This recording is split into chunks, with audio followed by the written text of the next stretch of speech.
तैयार हो जाइए बाजार के आखिरी 1.5 घंटे के एक्शन के लिए और करनी है कल की एक्सपायरी की तैयारी भी। तो एक्शन है कमजोरी भरा, आएगी रिकवरी या रहेंगे कमजोर, लेंगे जवाब फाइनल ट्रेड में। आप सबका स्वागत है, नमस्कार, मैं हूं अनिल सिंघवी। और नमस्कार, मैं हूं दीपांशु भंडारी। एक्सपायरी से एक दिन पहले भारतीय बाजारों की कमजोर चाल, इस कमजोरी वाले बाजार में आपकी क्या रणनीति होनी चाहिए और कौन से स्टॉक्स पर रहेगा एक्शन, यही बताएंगे आपको आने वाले 1.5 घंटों में। सर, उससे पहले आज की बड़ी बातें क्या हैं? दीप, बड़ी बात यही कि मजबूत शुरुआत तो नहीं कहेंगे, हम मजबूत शुरुआत कहेंगे। उसके बाद मजबूत शुरुआत होने के बाद बाजार ऊपरी स्तरों से फिसले हैं और कमज़ोर लगातार रहे, तो धीमे धीमे कमजोरी बनती हुई दिखी है। और निचले स्तरों पर भी बाजार आप देखें तो 14,600 के लेवल को भी तोड़ते हुए नजर आए। अब रिकवरी होकर लगभग 14,650 के आसपास है। बैंक निफ्टी ने जरूरी है कि इस हफ्ते के लोज जो है माफ़ कीजिएगा 33,350 के आसपास के उन लोज को नहीं तोड़ा है, वहाँ से रिकवरी की कोशिश करते हुए दिख रहे हैं बैंक निफ्टी में भी। लेकिन 600 अंकों का नुकसान है और लगभग इतना ही नुकसान आपको सेंसेक्स में भी दिखेगा। फार्मा को छोड़कर सभी सेक्टर्स में बिकवाली। मेटल सबसे ज़्यादा कमजोर 2.5% नीचे है। फार्मा में जो तेजी है वो सिप्ला, सन, डीवीज, डॉक्टर, लगभग सारे फार्मा शेयर दिग्गज जो है वो 1 से 2% मजबूत है। डाउ फ्यूचर्स हरे निशान में लौटते हुए दिख रहे हैं। अब 50 अंकों की मजबूती आती दिख रही, तो पिछले कुछ मिनटों में डाउ फ्यूचर्स में अच्छी रिकवरी आती हुई दिखी है। यूरोप लेकिन 0.5% के आसपास की कमजोरी दिखाता हुआ जी। बिल्कुल सर, तो यूरोप में थोड़ी कमजोरी है, डाउ फ्यूचर्स तो ठीक ठाक है। तो ग्लोबल मार्केट सुस्त बट ठीक है सर। ये जो हमारे बाजारों में कमजोरी के आसार दिख रहे हैं, कैसे समझें? एक्सपायरी रिलेटेड वॉलेटिलिटी ये कहना पड़ेगा? नहीं, एक्सपायरी का तो कम है दीप। मुझे लगता है कि 2 वजह है सबसे बड़ी। एक तो ग्लोबल मार्केट की सुस्ती, कल फिर 300 पॉइंट जो अमेरिका खराब बंद हुआ डाउ पर, और उसके बाद डाउ फ्यूचर सुबह से सुस्ती में, अभी ये तो अभी ऊपर आए हैं, नहीं तो लगभग पूरे दिन भर ये लाल निशान में थे। तो ये तो एक तो कारण वो। दूसरा, आप हांगकांग देखो, निक्केई देखो, चाइना देखिए, जापान, चाइना, हांगकांग सब तो कमज़ोर है, तो फिर उसका तो असर पड़ना ही है। तो 2% देखो, 600 पॉइंट। तो एशिया की और अमेरिका की कमजोरी पहला कारण वो। दूसरा कारण, एफआईएस की खरीदारी के आंकड़े कोई खास कल आए नहीं, तो दोनों ही तरह से फिर मामला थोड़ा सा ढीला है। ऊपर से कोरोना के मामले, पता नहीं कहाँ से 18 नए वेरिएंट का नाम आया है। मतलब 1-2 वेरिएंट तो समझ में आता है, 18 वेरिएंट का नाम आया तो नाम सुनते ही आप चौंक जाएं कि यार ये क्या हो गया। तो ये सारे 3-4 कारण हैं, और उसके ऊपर आपके सामने एक्सपायरी में वैसे आप मतलब थोड़ा सा तो हिले हुए ही रहते हैं कि भाई एक्सपायरी है, ऊपर नीचे तो हो गई। तो ये सारे कारण हैं जिनकी वजह से बाजार थोड़े से ऊपरी स्तरों से प्रॉफिट बुकिंग दिखा रहे हैं। लेकिन अच्छी बात, राहत की बात यह कि निचले स्तरों पर सपोर्ट भी है आपको, ऐसा नहीं कि बिल्कुल सपोर्ट नहीं है। और अगर डाउ फ्यूचर्स जिस तरह से मजबूती से फिर ऊपर आने की कोशिश कर रहा है, अगर थोड़ी देर और टिक जाए तो ऐसा भी नहीं कि बहुत ज़्यादा कोई खराब हो जाएगा। तो आप वही ट्रेडिंग रेंज में फंसे, रेंज के ऊपरी स्तरों पर बेचिए, निचले स्तरों पर लीजिए, यही काम करना ठीक है दीप। बिल्कुल सर, रेंज के हिसाब से ही चलेंगे। एक्सपायरी तो आ ही रही है, उस पर भी हमारी नजर है, और साथ ही ढेरों स्टॉक्स पर एक्शन बना हुआ है। आइए, इससे पहले कि आपको आने वाले दिनों के इवेंट्स और आज के खबरों वाले शेयर्स बताएं, हमारे गेस्ट की तरफ से एक कॉल तैयार है। चलते हैं सचित जी के पास, बिगुल BTSTT का।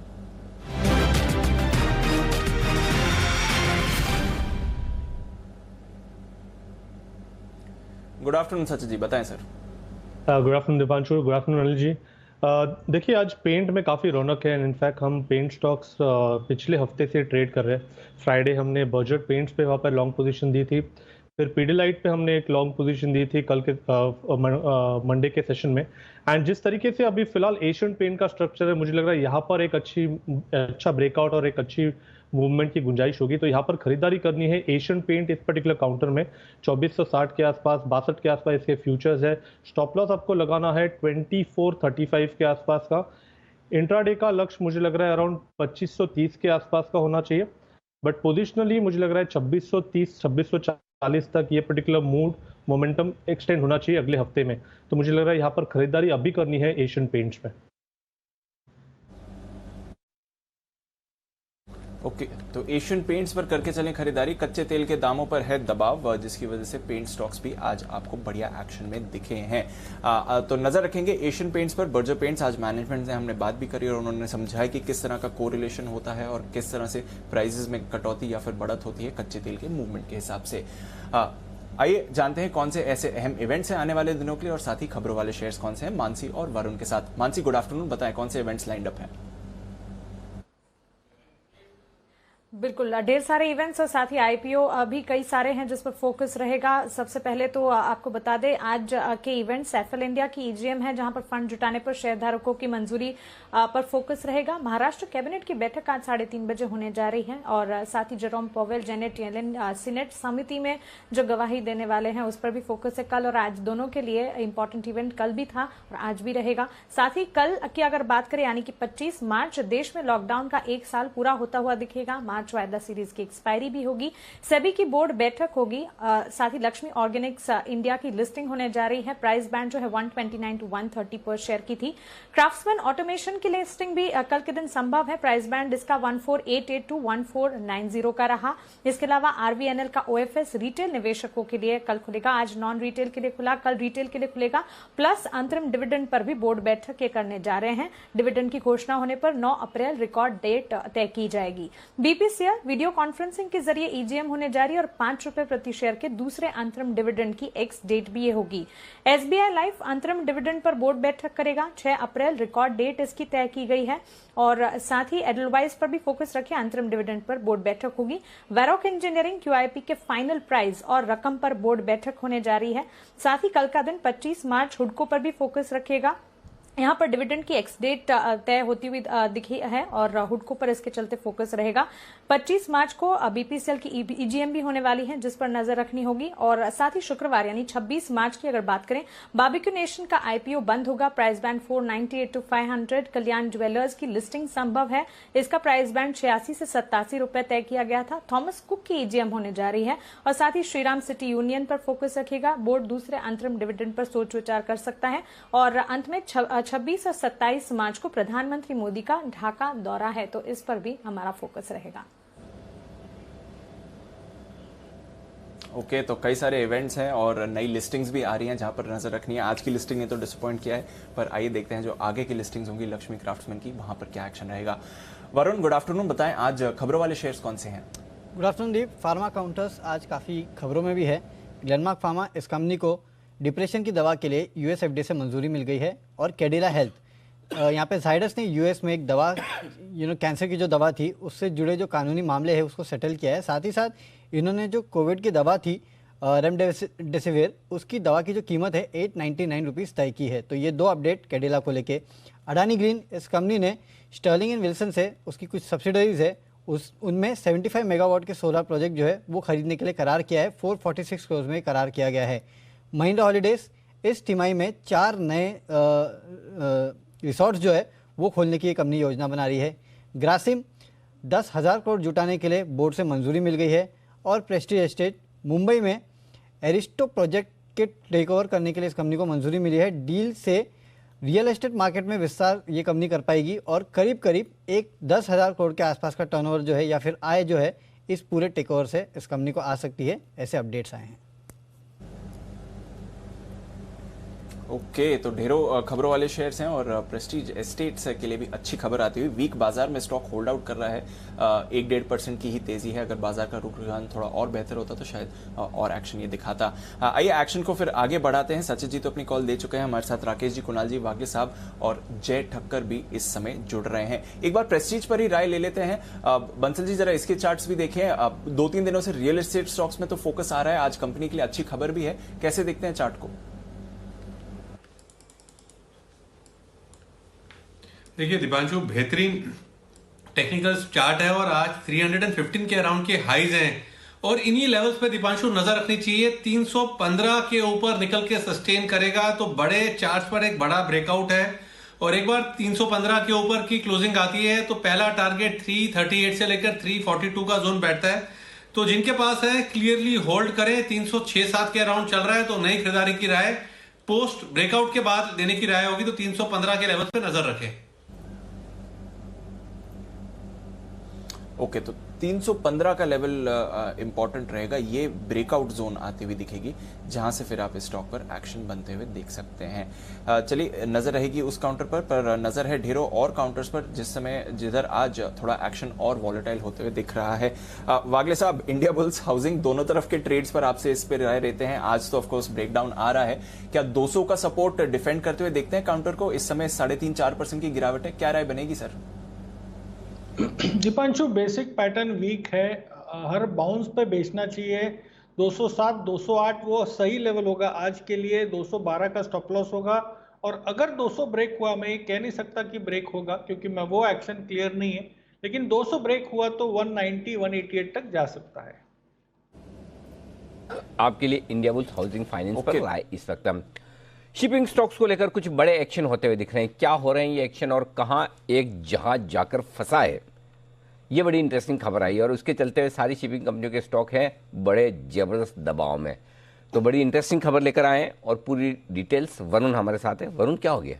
डेफिनेटली अनिल जी, जहाज जाके अटक गया स्विज नहर में। स्विज नहर? हाँ, स्विज कैनाल जिसको कहते हैं, वहां जाके ये जहाज अटक गया। और मतलब इसका नाम नहर है लेकिन होती तो बहुत बड़ी है। बहुत बड़ी है सवाल, बहुत बड़ी है नहर।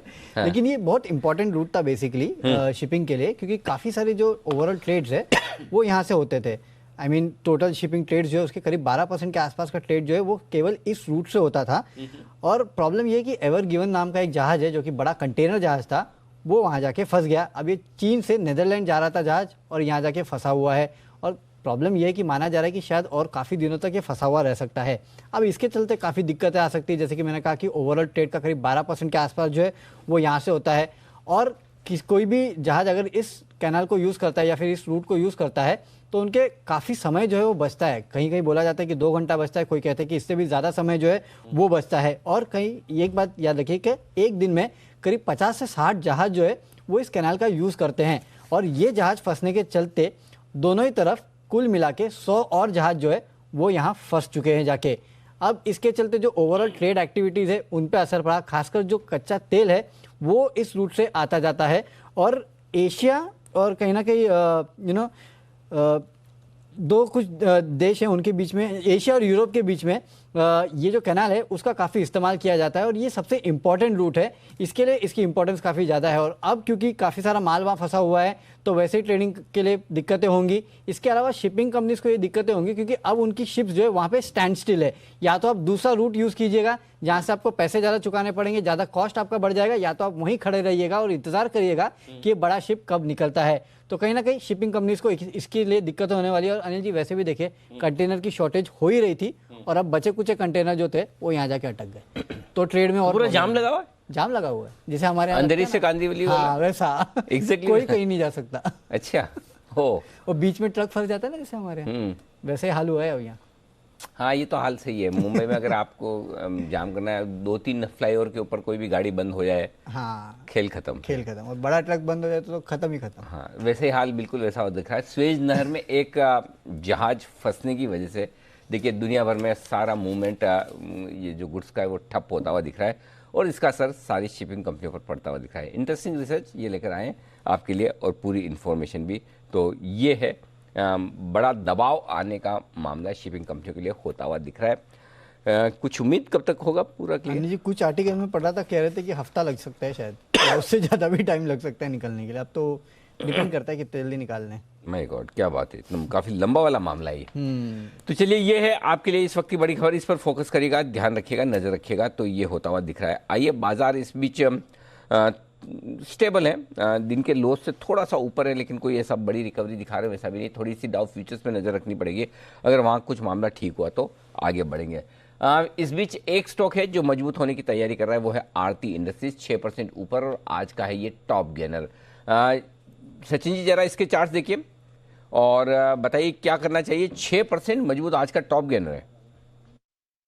हाँ जी, एक काफ़ी बड़े सेक्युलर अपमूव में स्टॉक लॉक्ड इन है एंड जिस तरीके से अभी भी यहाँ पर प्लेस्ड है, मुझे लग रहा है अगले कुछ हफ्तों तक ये पर्टिकुलर मोड एक्सटेंड होना चाहिए। अपने लाइफ हाइज के आसपास फिलहाल कोट कर रहा है। जिस इंटेंसिटी से वापस इसने एक यू टर्न लिया था, पिछले 4 दिनों का डेटा देखें तो लगभग 1200 से लेकर 1400 तक की मूव इसने 3 दिन में कंप्लीट की है। सो जिस तरीके से स्ट्रक्चर है डेफिनेटली यहाँ पर एक लॉन्ग बायस ही रखना है। एक्सटेंडेड टारगेट जो नज़र आ रहे हैं फिलहाल अराउंड 1500-1510 के आसपास के हैं। स्टॉप लॉस थोड़ा सा लंबा होगा, यहाँ से मुझे लग रहा है अराउंड 1270 एक अहम लेवल हो चुका है। सो बाय ऑन डिक्लाइन की रणनीति इस पर्टिकुलर स्टॉक में कंटिन्यू रहनी चाहिए। स्ट्रक्चर काफ़ी इंटरेस्टिंग, काफ़ी पॉजिटिव है एंड मुझे लग रहा है ये पर्टिकुलर पॉजिटिविटी अगले सीरीज में भी कंटिन्यू होनी चाहिए। ओके, तो बायोडिक्नाइल्स की रणनीति रखें आरती इंडस्ट्रीज पर, और अगली सीरीज में भी ये स्टॉक आपको बढ़िया एक्शन में आते हुए दिख सकता है। पावर ग्रिड ये एक और स्टॉक है जिस पर बढ़िया एक्शन इस समय बन रहा है। कमजोरी के बावजूद अब स्टॉक पर एक्शन देख रहे हैं। वागले साहब, पावर ग्रिड पर कोई राय?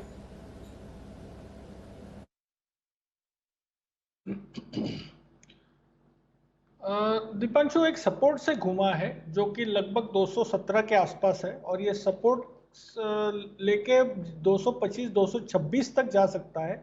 बियॉन्ड दैट मेरा कोई व्यू नहीं है। 217 226 ये रेंज है।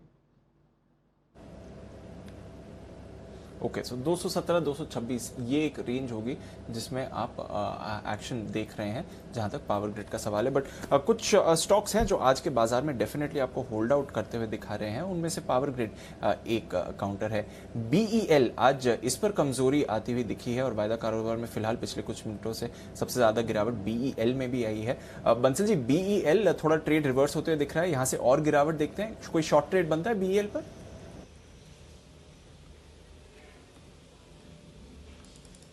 देखिए दीपांशु, आज एक नेगेटिव क्रॉसओवर देखने को मिला है और ऑलरेडी स्टॉक लगभग 2.5% के करीब नीचे है। तो यहाँ पर फ्रेश शॉर्टिंग की तो राय नहीं होगी। नीचे में हम देखें तो 120 121 एक अच्छा बेस है। तो जिनकी शॉर्ट पोजीशंस हैं, जिन्होंने शॉर्ट कर रखा है, नीचे में 121 के अराउंड शॉर्ट पोजीशंस को काटने की राय होगी। फ्रेश शॉर्टिंग की राय इन स्तरों पर नहीं होगी। अच्छा, चलिए, तो ये अच्छी बात है कि फ्रेश शॉर्टिंग की राय नहीं है, बल्कि अब तो लग रहा है कि समय आ गया है शॉर्ट्स उस काउंटर पर काटने का ही। हालांकि गिरावट काफी तेज रही है। सीमेंस एक और स्टॉक, और कुणाल जी आप इस पर राय दें, क्योंकि बहुत ही बड़ी तेजी बनी थी सीमेंस में, अब थोड़ा रिवर्सल आते हुए दिख रहा है। क्या ये 1800 पर सपोर्ट लेते हुए देखते हैं स्टॉक को, या फिर बाजार की वीकनेस के साथ ये भी और गिरेगा?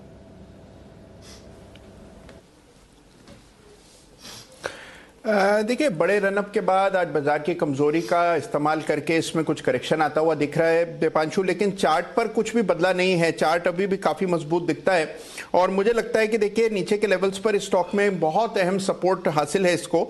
तो मेरी राय में दीपांशु, ये जो 1760 का लेवल है 1760, ये स्टॉक के लिए बहुत इंपॉर्टेंट सपोर्ट है, मेक और ब्रेक लेवल है।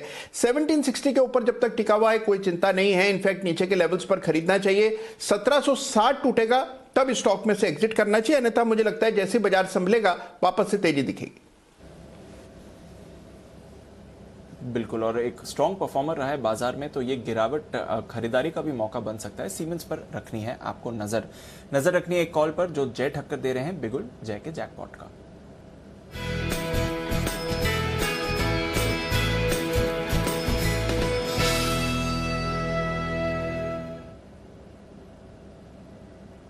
बताएं जय। दीपांशु, क्लियरली एक ब्रेकडाउन हमें देखने मिल रहा है महिंद्रा एंड महिंद्रा में, इसीलिए ऑप्शंस के थ्रू इसका 800 के स्ट्राइक का पुट ऑप्शन खरीद कर चलना है। नेक्स्ट सीरीज का, अप्रैल सीरीज का 26 रुपये 75 पैसे पे 26.75 पे इसको खरीदना है। आपको स्टॉप लॉस छोटा सा प्लेस करना है यहाँ पे positional point of view then to 21.5, 21 रुपये 50 पैसे का आपका स्टॉप लॉस रहेगा। 26.75 पर खरीदना है। फर्स्ट टारगेट जो इसका बनेगा वो है 33 रुपये का 33, एंड सेकंड टारगेट बनेगा 36.50 का।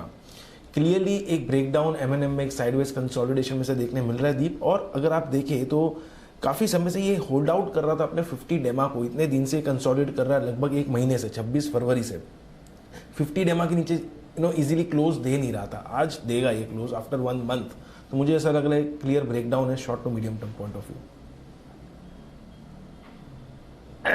महिंद्रा एंड महिंद्रा का 800 का पुट ऑप्शन खरीदिए 26 रुपये 75 पैसे में, 21.50 का स्टॉप लॉस, 33 और 36 रुपये 50 पैसे, 2 टारगेट के लिए करनी है आपको खरीदारी। सेबी की होने वाली है कल बोर्ड बैठक, और जिसमें डीलिस्टिंग नियमों पर काफ़ी कुछ विचार किया जाएगा। उनको बदलने पर भी कुछ ना कुछ बातचीत होगी। लेकिन इसके अलावा भी बहुत सारी बातें हैं जो कल की मीटिंग के एजेंडा में, यानी कि कल की मीटिंग में लंबा चौड़ा एजेंडा है, काफ़ी कुछ बातों पर विचार किया जाएगा। हमारे संवाददाता ब्रजेश कुमार हमारे साथ है इस वक्त बताने के लिए कल क्या कुछ हो सकता है सेबी की इस अहम बैठक में। ब्रजेश बताइए। बिल्कुल, सबसे जो इम्पॉर्टेंट चीज़ अगर कहें तो जो डीलिस्टिंग के नियम हैं, हमने देखा था कि वेदांता में काफ़ी कुछ सवाल खड़े हुए थे, तो उसको किस तरह से पूरा रिवैम्प किया जाए वो एक बड़ा एजेंडा है। इसके अलावा स्टॉक एक्सचेंजेस, डिपॉजिटरीज और क्लियरिंग कॉरपोरेशंस के बीच में कैसे कंपटीशन बढ़े, तो उसके लिए ये लाया जा रहा है कि कंपटीशन बढ़ाने के लिए नए प्लेयर्स इनवाइट करने के लिए काफ़ी सारे जो होल्डिंग के नियम है, शेयर होल्डिंग के नियम हैं स्टॉक एक्सचेंजेस में, क्लियरिंग कॉरपोरेशंस में और डिपॉजिटरीज में, तो उसमें काफ़ी बड़ी रियायत देने का जो प्रस्ताव है उसको लेकर बोर्ड में एक चर्चा होगी। इसके अलावा केवाईसी का काम और अकाउंट खोलने का काम, ये ब्रोकर्स के लिए काफ़ी इंपॉर्टेंट खबर हो सकती है, उसको अलग अलग करने का प्रस्ताव जो है वो एक ये मुद्दा है। तीसरा मुद्दा है कि प्रमोटर रिक्लासिफिकेशन। अभी यह है कि आप अगर 10% होल्डिंग, 10% से ज़्यादा होल्डिंग है तो आप चाह भी लें तो आप ये नहीं कह सकते कि आप मुझे प्रमोटर की कैटेगरी में मत रखिए, लेकिन अब इसको बढ़ा करके 15% करने पर विचार किया जा सकता है। इसके अलावा जो स्टार्टअप्स के आईपीओ थे उनको लेकर काफ़ी सारी रियायतें जो हैं और दी जा सकती हैं ताकि एनकरेजमेंट हो और आईपीओ लिस्ट हो। अगर डीलिस्टिंग के बारे में मैं आपको विस्तार से बताऊं तो इसमें यह है कि इंडिकेटिव प्राइस देना मैंडेटरी होगा और जो इंडिकेटिव प्राइस होगा वो फ्लोर प्राइस से नीचे नहीं होगा। साथ ही 2 घंटे के भीतर, प्रोसेस पूरा हुआ उसके 2 घंटे के भीतर आपको बताना पड़ेगा कि डीलिस्टिंग पास हुई या फेल हुई। हमने देखा था वेदांता के टाइम पे काफ़ी समय लग गया था इस चीज़ का पता चलने में, बहुत कन्फ्यूज़न था। इसके अलावा एक और जो दिक्कत थी उसमें कि अनकन्फर्म्ड बिड्स जो है वो दिख रही थी जो एक तरह से मिसलीडिंग थी, लेकिन ये पूरी चीज़ ख़त्म हो जाएगी, ये अनकन्फर्म बिड्स वहाँ पर नहीं दिखेंगी। इसके बाद इसमें जो इंडिपेंडेंट डायरेक्टर्स हैं उनको डिटेल्ड में लिखना पड़ेगा कि डीलिस्टिंग फ़ायदे के लिए है या नहीं है, अगर नहीं है तो क्यों, अगर है तो क्यों। एक्सचेंज वाले के बारे में जैसे मैंने कहा कि इसके लिए कि रेजिडेंट इंडिविजुअल और इंस्टीट्यूशंस, डोमेस्टिक इंस्टीट्यूशन को 100% शेयर होल्डिंग की का प्रपोजल है कि अलाउ कर दिया जाए कि 100% शेयर होल्डिंग करें और 10 साल के भीतर वो अपनी इस होल्डिंग को धीरे धीरे घटा करके नीचे लाएं। इसके अलावा जो एक्सचेंजेस के, क्लियरिंग कॉरपोरेशंस के और डिपॉजिटरीज के एमडी एंड सीईओ हैं उनका जो कार्यकाल अभी यह है कि 3-3 साल के 3 कार्यकाल, 5-5 साल के 2 कार्यकाल होते हैं या 65 साल की एज होती है। तो यहाँ पर जो प्रस्ताव है कि 3-3 साल के 3 कार्यकाल कर दिए जाएं या 65 साल की जो अधिकतम एज है इस तक इसको सीमित कर दिया जाए। केवाईसी वाला जैसे मैंने कहा कि ब्रोकिंग कम्युनिटी के लिए एक इम्पॉर्टेंट हो सकता है, तो अभी यह है जो नियम कि पूरी प्रोसेस जो है वो डिपॉजिटरी पार्टिसिपेंट करता है या ब्रोकर करता है, तो अभी यह कि केवाईसी का जिम्मा स्टॉक एक्सचेंज, डिपॉजिटरीज और जो केवाईसी रजिस्ट्रेशन एजेंसी हैं उनको दे दिया जाए और ब्रोकर और डिपॉजिटरी पार्टिसिपेंट और जो रजिस्ट्रार एंड ट्रांसफर एजेंट होते हैं वो जो है सिर्फ खोलने की प्रोसेस का काम करें। इसका मकसद ये है कि जो डुप्लीकेशन हो रहा है बार बार, वो डुप्लीकेशन कम किया जाए। और बहुत बार ऐसा होता है कि अगर ब्रोकर का लाइसेंस कैंसिल हुआ तो आपका जो सारा पूरा किया कराया जो केवाईसी का था वो सारा का सारा गायब हो जाता है। तो अब सेंट्रलाइज एजेंसी होगी जहां से ब्रोकर का चला भी गया तो भी आपका केवाईसी का सारा डेटा, सब कुछ आप वहां से एक्सेस कर सकते हैं। और ऐसा नहीं कि आपने एक एजेंसी से कराया तो दूसरी एजेंसी के यहाँ आप जाएं, लिंक्ड है तो वो ट्रैक नहीं कर सकती। ये इंटर ऑपरेबल होगा, जुड़ा हुआ होगा।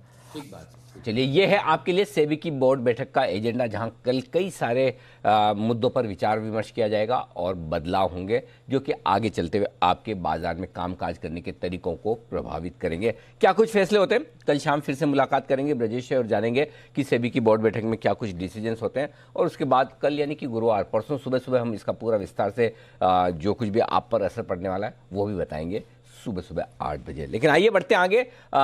अभी बाजार का एक्शन अब थोड़ा सा सुस्ती वाला ही नज़र आ रहा है। यहाँ पर फिर से जो बढ़ने की उम्मीद दिख रही थी वो थोड़ी सी ढीली होती हुई नजर आ रही है। सिर्फ एक यूटिलिटी इंडेक्स छोड़ दें, उसके अलावा सारे इंडेक्स लाल निशान में आपको इस वक्त नजर आएंगे। तो 14,650 के पार निकलने में भी थोड़ी सी मुश्किल हो रही है।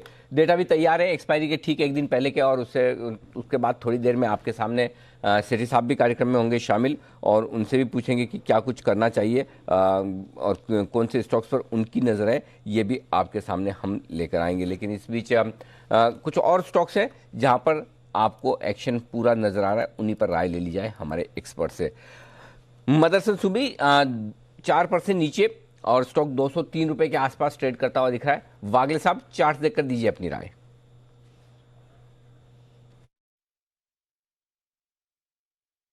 अनिल जी, बेसिक इसका पैटर्न वीक है।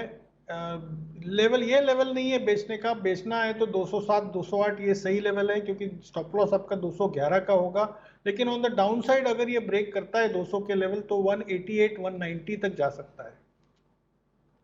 राकेश जी, जरा आरबीएल बैंक के चार्ट्स देखिए, ये स्टॉक भी कमजोरी की तरफ बढ़ रहा है और लगभग 4-3% नीचे आ चुका है 218 के आसपास। अब कौन से लेवल्स इंपॉर्टेंट है इसके लिए? देखिए अनिल जी, काफी कमजोर इसका टेक्निकल स्ट्रक्चर है और इनफैक्ट इसके अंदर एक फ्रेश ब्रेकडाउन देखने को मिल रहा है 220 के नीचे। तो ऊपर में 221, 222 रुपए एक रेजिस्टेंस बैठता है, वहां का एक स्टॉप लॉस बैठता है और टेक्निकली 212, 213, 212, 213 तक ये स्टॉक गिरने का दमखम रखता है। आरबीएल बैंक पर यह राय आपके लिए। एक और स्टॉक है जहां पर एक्शन थोड़ी कमजोरी की तरफ होता दिख रहा है, भेल। गिरते गिरते 50 रुपए के आसपास आ गया है। कुणाल जी, लॉन्ग टर्म इन्वेस्टर्स जो भेल खरीदना चाहते हैं उनके लिए एंट्री लेवल क्या सही है? इंतजार करके आराम से इन्वेस्टमेंट के लिहाज से जिनको लेना है उनके लिए बताइए। अनिल जी देखिए, चार्ट तो बहुत अच्छा है, लॉन्ग टर्म ब्रेकआउट हुआ, उसके बाद एक बड़ा रनअप हुआ और अब करेक्शन आ रहा है जो कि बिल्कुल हेल्दी है।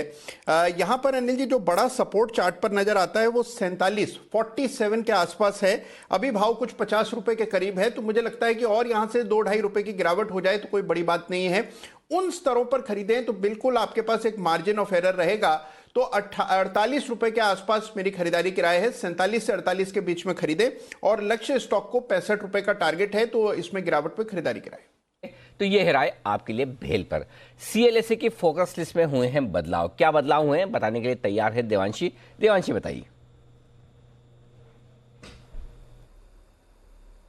बिल्कुल अनिल जी, आप देखिए सीएलएसए भी फिलहाल ये मान के चल रहा है कि बाजार जो है वो थोड़ा सा हम देख रहे थे थोड़े टाइम पहले चिंतित जरूर हो रहा था, लेकिन फिलहाल जिस तरह से खरीदारी आती हुई दिख रही है तो वो ये मान के चल रहे हैं कि जितने भी कोरोना के मामले उनकी चिंताओं को नजरअंदाज जरूर कर रहा है, लेकिन जिस तरह से प्रीमियम बाजार में बनते हुए दिख रहे हैं तो अब नए आइडियाज ढूंढने काफी मुश्किल लग रहे हैं। लेकिन अब जो फोकस लिस्ट में बदलाव हो रहा है वो ये है कि निफ्टी के प्रीमियम कुछ ज्यादा है और इसी के चलते आप देखिए जो इंडेक्स जो डिफेंसिव शेयर्स हैं उसमें ज्यादा खरीदारी करने के मौके बनते हुए दिख रहे हैं और आप हेज हैं, थोड़ी सी सेफ्टी यहां पे बनती हुई दिख रही है। तो ये मोटा मोटी जो बदलाव है वो इनके फोकस लिस्ट में जरूर आता हुआ दिख रहा है। निफ्टी के मुकाबले जो वैल्यूएशन प्रीमियम है वो 10 साल के निचले स्तर पर है डिफेंसिव्स के लिए, तो ये जो स्टॉक्स हैं ये इनको ज्यादा पसंद आ रहे हैं, या ये जो सेक्टर है उनको निफ्टी के कंपेरिजन में ज्यादा पसंद आ रहे हैं, जहां पे मौके थोड़े से कम बनते हुए दिख रहे थे। ओके, सीएलएसए की फोकस लिस्ट में होने वाले बदलाव जिस पर आपको रखनी है नजर रखनी है एक और स्टॉक पर, और वो है वोडाफोन आइडिया। फाइनली कुछ खबरें आती हुई दिख रही है। क्या है खबरें और क्यों रखनी है आपको नजर बताने के लिए तैयार है वरुण। क्या हो रहा है वोडाफोन आइडिया में? दाम बढ़ा दिया अनिल जी। बिल बढ़ेगा? हाँ, बिल बढ़ जाएगा। मेरे पास है आपका बढ़ेगा। ओके। लेकिन अभी तक इन्होंने जो प्रीपेड प्लान है उसके दाम बढ़ाए हैं। अच्छा, जो कुछ फैमिली प्लान्स थे उनके दाम बढ़ा दिए गए हैं। सीएलएसए ये कह रहा है, और सीएलएसए कह रहा है कि इन्होंने करीब 7 से 9% के आसपास अपने जो फैमिली प्लान्स है उनके टैरिफ में बढ़ोतरी कर दी है। वो अनिल जी उसमें जैसे कि आपने लिया, आपके बेटे ने लिया, तो वो फैमिली प्लान्स होते हैं ना, उस टाइप के प्लान्स है। उसमें भी प्रीपेड वाले तो वो कुछ एक 550 का प्लान था उसमें 50 रुपए बढ़ा दिए। अच्छा। एक 750 का प्लान था उसमें भी 50 रुपए बढ़ा दिए। तो ये सब प्लान जो है उनके दाम में बढ़ोतरी कर दिए। ये सीएलएसए कह रहा है कि वोडाफोन ने दाम जो है वो बढ़ा दिए हैं। अब देखिए, वैसे तो लगातार इसके पहले हमने देखा है कि काफ़ी सारी जो कंपनीज है वो दाम बढ़ा रही थी, तो अभी भी ये दाम बढ़ाने का सिलसिला जो जारी है और वोडाफोन ने सबसे पहले बढ़ाए हैं। हालांकि सीएलएसए का कहना है कि इसके चलते आय में करीब 1% के आसपास का इजाफा होगा, लेकिन आरपूज में अच्छा खासा सुधार हो सकता है। और इनफैक्ट सिर्फ इसी कंपनी का नहीं बल्कि सभी कंपनीज का सुधार होगा। क्यों? क्योंकि जियो और वोडाफोन के जो प्रीपेड प्लान है अभी तक, पोस्टपेड प्लान है जो अभी तक, वो अभी भी रिलायंस जियो से करीब 25% महंगे हैं। तो यहाँ पे हो सकता है कि जियो भी आगे बढ़ा है, लेकिन वो देखना होगा कब तक होगा। लेकिन हाँ, अभी भी ये लोग महंगे हैं, ये बात कहना है सीएलएसए का। हालांकि सीएलएसए कह रहा है कि 2023 तक सेक्टर जो है उसकी आय में करीब 40% के आसपास की बढ़ोतरी हो सकती है। $23 बिलियन के आसपास से बढ़ के ये करीब $32 बिलियन के आसपास जा सकते हैं। यानी कि पूरे सेक्टर को अगर आप देखेंगे तो वहाँ रेवेन्यूज़ में अच्छी खासी बढ़ोतरी आपको देखने मिलेगी। आइडिया के रेवेन्यूज़ में करीब 1% के आसपास की बढ़ोतरी होगी, सिर्फ एक ये स्टेप लेने से कि कंपनी ने फैमिली प्लान जो है उसके टैरिफ में 7 से 9% की बढ़ोतरी की है। ओके, तो ये है आपके लिए वोडाफोन आइडिया के लिए अच्छी खबर कि ये अपने टैरिफ बढ़ा रहे हैं, अपने जो प्लान से उसके दाम बढ़ा रहे हैं, उसके चलते इनको फायदा होगा। फिलहाल स्टॉक पर कोई खास फायदा नजर आ नहीं रहा आज बाजार का। और वैसे बैन में भी है ना? हाँ, बैन में भी। हाँ, नहीं ठीक है, आपको ध्यान नहीं तो कोई बात नहीं है, हमारा काम है ध्यान रखने का। तो जी हाँ, वोडाफोन आइडिया और सेल दोनों बैन में है, तो ठीक है। ठीक है, हमें ध्यान में है, बैन में है। मैं तो खाली ऐसे कंफर्म करने के लिए मैंने कहा पूछ लो लगे। तो चलिए, बाकी तो कागज पे तो लिखा हुआ ही है कि वोडाफोन आइडिया बैन में है। हाँ, बैन में एक समस्या आती है आजकल, जो काफ़ी लोग हमें ट्वीट करके बोलते हैं कि पहले तो क्या था कि जब बैन होता था स्टॉक तो बैन में आप रोल ओवर कर पाते थे। अगर आपकी एग्जिस्टिंग पोजीशन है तो रोल ओवर कर सकते हैं। अब ये हो गया कि बैन में आप रोल ओवर नहीं कर सकते। तो अपने आप इस महीने में पोजीशन आपकी सबकी खत्म हो जाएगी। हाँ, तो अगले महीने में फिर से नहीं बनाओ आप। तो ये बदलाव जो हुआ कुछ महीनों पहले इस नियम में, पहले ये था कि बैन में भी है लेकिन अगर आपकी एग्जिस्टिंग पोजीशन तो रोल ओवर कर पाते थे, अब नहीं होता। चलिए एनीवे, बढ़ते आगे और सेठी साहब से मुलाकात करने का वक्त है। बिगुल के साथ करते हैं उनका स्वागत।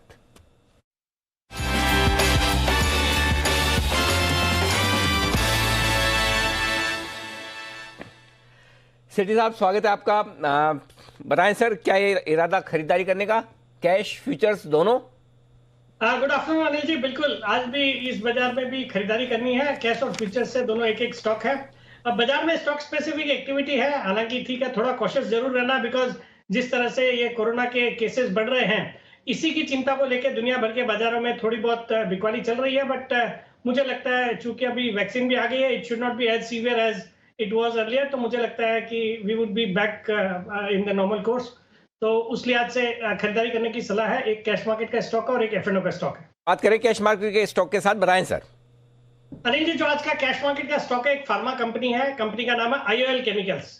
ये कंपनी इबुप्रोफेन बनाने वाली एक दिग्गज कंपनी है। ये जो प्रोडक्ट है ये पेन किलर के रूप में यूज होता है और पैरासीटामोल में भी लगता है। और हमने देखा पिछले कुछ दिनों में पैरासीटामोल की डिमांड बहुत बढ़ी और उसके जो दाम है बहुत ही बढ़ गए हैं। मतलब आज सुबह मैं आपको भी सुन रहा था, शायद आपने लॉरस लैब्स का जिक्र किया या ग्रेन्यूल्स इंडिया का जिक्र किया था, जो कि पैरासीटामोल के कारण काफी अच्छा चलना चाहिए, स्टॉक भी अच्छा कर रहा है। तो वैसा ही एक स्टॉक IOL केमिकल है। बाकी दमदार फंडामेंटल्स है।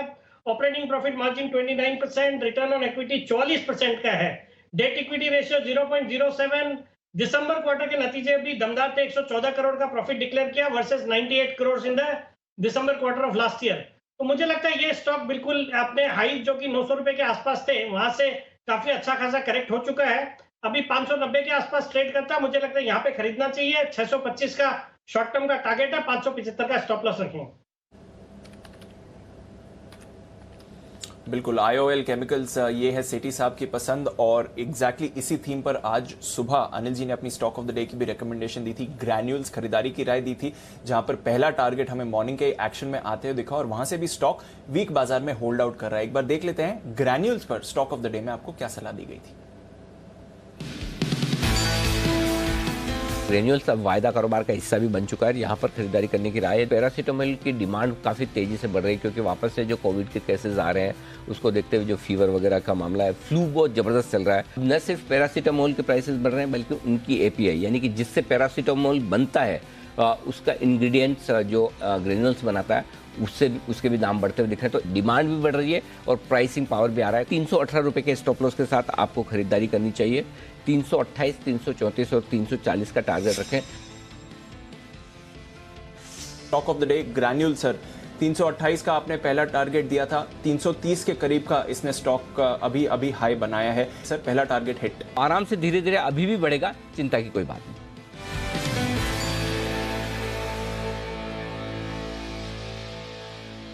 होल्ड करके चलें, चिंता की कोई बात नहीं है। पहला टारगेट हिट हुआ, उसके बाद बाजार के मूड माहौल से थोड़ा फिर से डिप मिला है। अगर आप चाहें, जैसा अनिल जी सुबह कह रहे थे, पोजिशनली भी लेकर चले, एक्शन बन रहा है और सेठी साहब का भी समर्थन मिल रहा है कि ये थीम पैरासीटामोल API बनाने वाली ये कंपनीज, वहां पर एक्शन फिर से आते हुए दिखेगा जिस तरह से डिमांड और प्राइजेस दोनों में ही बढ़त हुई है। तो सेठी साहब, ग्रैन्यूल्स भी चल रहा है, IOL केमिकल्स आपकी पिक, ये भी अब एक्शन में आ रही है। बताएं दूसरी कॉल कौन सी रहेगी सर? दीपांशु, जो मेरा आज का दूसरा स्टॉक है F&O स्पेस से है। स्टॉक का नाम है मैकडॉवेल। ये स्टॉक भी आज के इस कमजोर बाजार में भी अच्छा कर रहा है, काफी अच्छी स्ट्रेंथ नजर आ रही है। और जिस तरह से हाल ही में जो खबरें आई, जो एज लिमिट कम कर दी गई फॉर लिकर कंजम्पशन, मुझे लगता है उस कारण से ये जितने लिकर वाले स्टॉक्स हैं जैसे मैकडॉवेल है, ये यूनाइटेड ब्रूवरीज है, इन सब में तेजी बन सकती है। तो इस स्टॉक में खरीदारी करने की सलाह है। टारगेट रहेगा शॉर्ट टर्म में 580 का, स्टॉप लॉस रखना है 555। ओके, तो 580 का टारगेट, 555 का स्टॉप लॉस। थीम है एक IOL केमिकल्स और एक यूनाइटेड स्पिरिट्स, दोनों पर आप करके चलें खरीदारी। सिटी साहब की तरफ से राय। बहुत बहुत शुक्रिया सिटी साहब हमारे साथ जुड़ने के लिए और अपनी स्ट्रैटेजीज देने के लिए। आइए चलते हैं अब अनिल जी के पास, मार्केट पर क्या एक्शन बन रहा है उसके बारे में समझते हैं मार्केट स्ट्रैटेजी के लिए।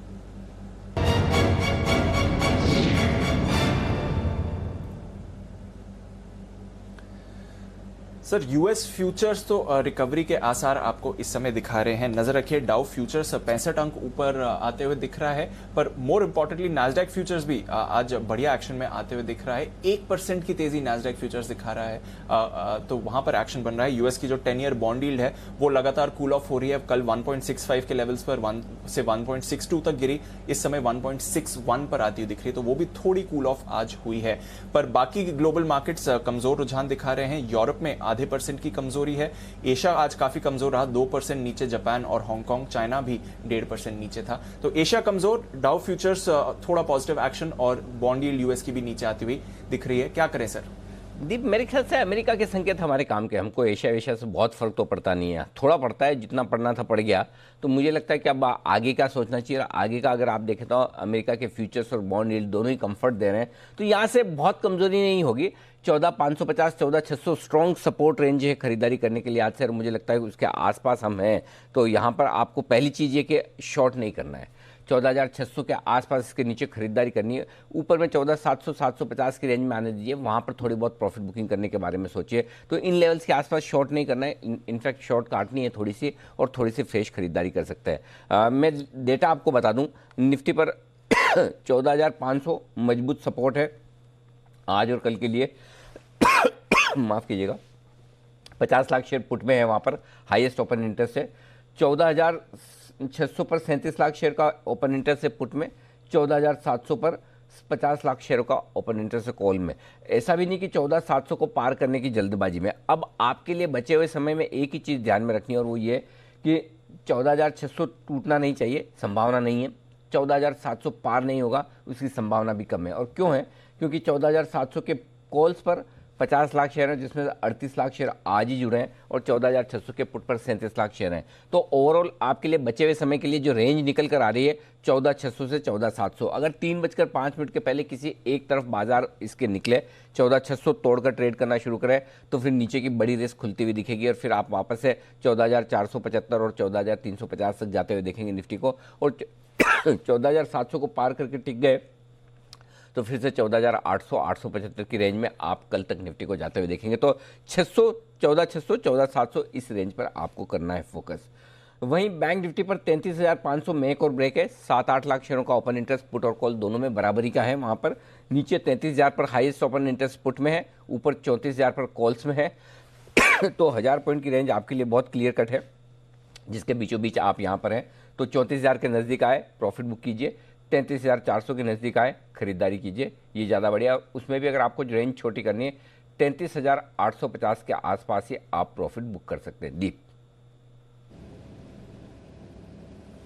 ओके, तो ये है आपके लिए राय। इंडेक्स पर इस समय रेंज के निचले स्तरों पर है, और अब बिकवाली तो नहीं करनी है, फ्रेश शॉट्स नहीं करनी है, गिरावट पर अक्यूमुलेट या खरीदारी करने का ही मौका है। ये राय बन रही है बाजार पर अनिल जी की तरफ से। आइए इंडेक्स एक्शन पर अब नजर रखते हैं और साथ ही कुछ कॉल्स भी ले लेते हैं। चलते हैं सचिन जी के पास, बिगुल BTSTT का।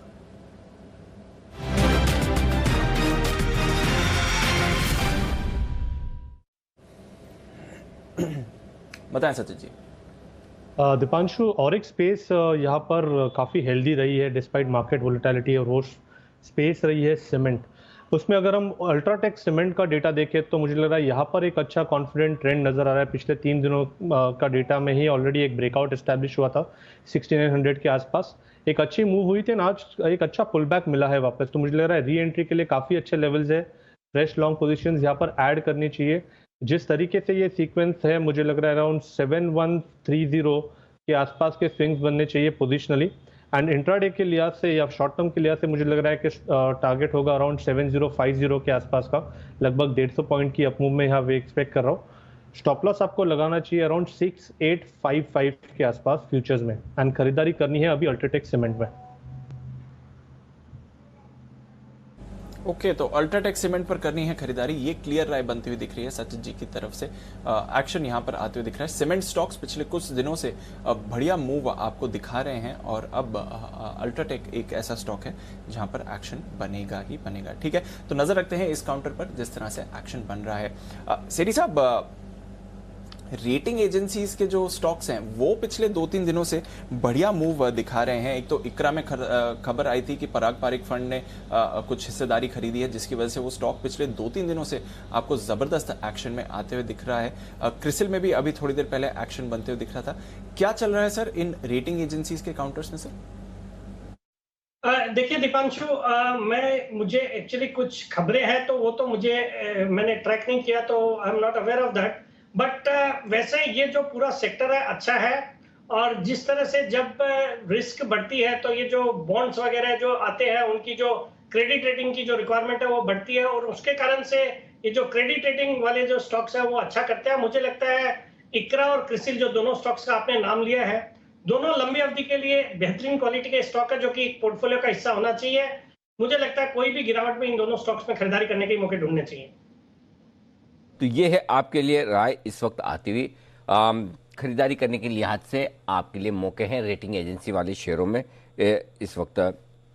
विश्वेश जी हमारे साथ कार्यक्रम में शामिल होने की तैयारी में। थोड़ी देर में विश्वेश के विशेष अपनी स्पेशल फरमाइश पर विशेष जी भी आपके सामने जुड़ेंगे और उनसे भी हम कुछ उनकी बेहतरीन पिक्स लेंगे। इनफैक्ट जुड़ चुके हैं विश्वेश जी, करते हैं स्वागत बिगुल के साथ।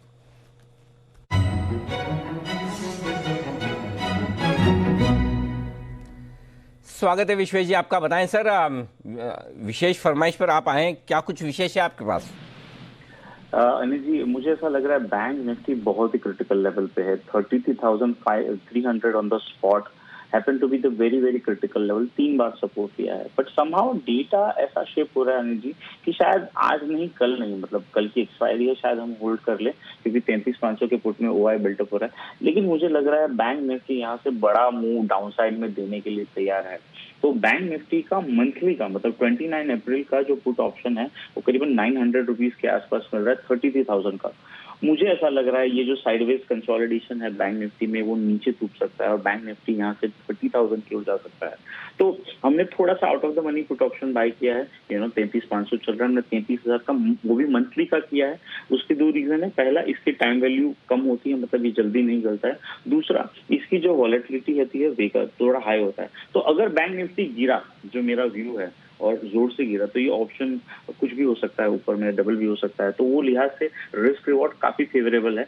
तो करंट रेट पे खरीदारी की राय है पुट ऑप्शन 900 के आसपास, और जिस हिसाब से सेटअप बना हुआ है मुझे लगता है कि यहाँ पे 700 रुपीज के आसपास स्टॉप लॉस रखिए। मुझे लगता है अपसाइड में 1200, 1500, इनफैक्ट 1700 तक के भी टारगेट देखने मिलनी चाहिए, क्योंकि बैंक निफ्टी अगर 33,300 तोड़ता है तो मुझे लगता है, और आप मानिए बैंक निफ्टी ने 33,800 का तो सपोर्ट ऑलरेडी तोड़ दिया है, तो मुझे लगता है it's a matter of the time. लेकिन ये पूरी प्रोसेस में 14,400 निफ्टी का सपोर्ट शायद हेल्ड हो जाए, तो बैंक निफ्टी गिरेगा, निफ्टी नहीं गिरेगा, उस तरह के डेटा कुछ उभर के आ रहे हैं। तो मेरी ओर से थोड़ा सा कंजर्वेटिव ट्रेड है, क्योंकि मंथली का ऑप्शन है, तो मुझे लगता है कि ये खरीद के होल्ड कर सकते हैं 3 से 5 दिन के लिए।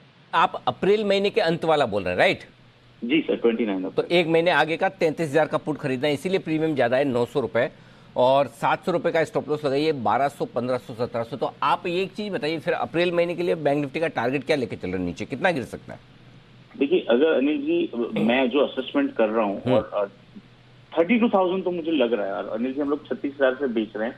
हमने लास्ट वीक भी सेल किया था और उसके आगे भी सेल किया था। मुझे लग रहा है कि 33,300 टूटेगा, तो जो अगला सपोर्ट है वो 29,000, 30,000 की रेंज में है, तो बड़ा ब्रेक हो सकता है। मैं गलत हो सकता हूँ, मैं बोल्ड स्टैंड इसीलिए ले रहा हूँ क्योंकि गलत हुए तो क्या जाएगा, कुछ ज्यादा नहीं जाएगा, लेकिन सही हो गए तो रिवॉर्ड बहुत जोर से आएगा, और समहाउ यही सिग्नेचर बन रहे हैं डेटा देख के। तो अनिल जी, अगर आप मुझे पूछते तो मुझे लगता है एक बार के लिए निफ्टी 30,000 की ओर आ सकता है, बैंक निफ्टी।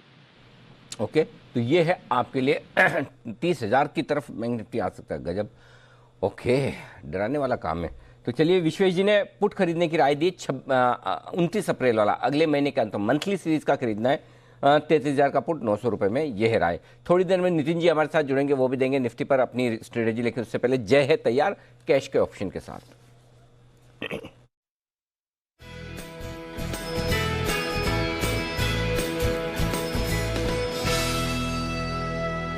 माफ कीजिए, जय का जैकपॉट। जय बताइए कौन सा स्टॉक चुना है आपने? जी अनिल जी, फ्यूचर सेगमेंट में एक स्टॉक मैंने चूज किया है, वो है Godrej consumer product, Godrej CP. April month का ये लेना है। 690 के आसपास ये ट्रेड कर रहा है अभी, 690। इसको खरीदना चाहिए। 11 रुपए का एक स्टॉप लॉस रहेगा अनिल जी यहाँ पे। 679 का एक स्टॉप लॉस लगाना चाहिए यहाँ पे। अप्रैल मंथ का फ्यूचर्स है। फर्स्ट टारगेट ऊपर में जो बन रहा है वो है 706, 706, और दूसरा टारगेट बन रहा है 715 का। एफएमसीजी इंडेक्स ये महीने में काफ़ी अच्छा एक परफॉर्मेंस दिखा है, ऑलमोस्ट 5.5% प्लस है, उससे ज़्यादा है इनफैक्ट। और ये सीरीज़ में हम देख रहे हैं कहीं ना कहीं डिफेंसिव्स में एक अच्छा मोमेंटम हमें देखने मिल रहा है। जो हिसाब से गोदरेज सीपी में एक inverse head and shoulders pattern form हो रहा है, और इसके आर्ली चार्ट्स पर मुझे ऐसा लग रहा है कि एक अच्छे रिट्रेसमेंट पे 38% पे अच्छा सपोर्ट लिया है ये स्टॉक ने। यहाँ से अच्छी हमें तेजी देखने मिल सकती है अनिल जी। इसलिए मुझे risk reward point of view Godrej CP में एक लॉन्ग पोजीशंस बनाने को एक सही लेवल लग रहा है। हेंस यहाँ पे एक लॉन्ग पोजीशंस अप्रैल फ्यूचर्स में लोग बना सकते हैं। ओके, तो ये है आपके लिए गोदरेज कंज्यूमर्स का अप्रैल महीने का फ्यूचर खरीदिए 690 के आसपास, 680 के नीचे स्टॉप लॉस लगाइए 706 715 के टारगेट के लिए। आइए नितिन जी तैयार है, अब वक्त है उनका स्वागत करने का।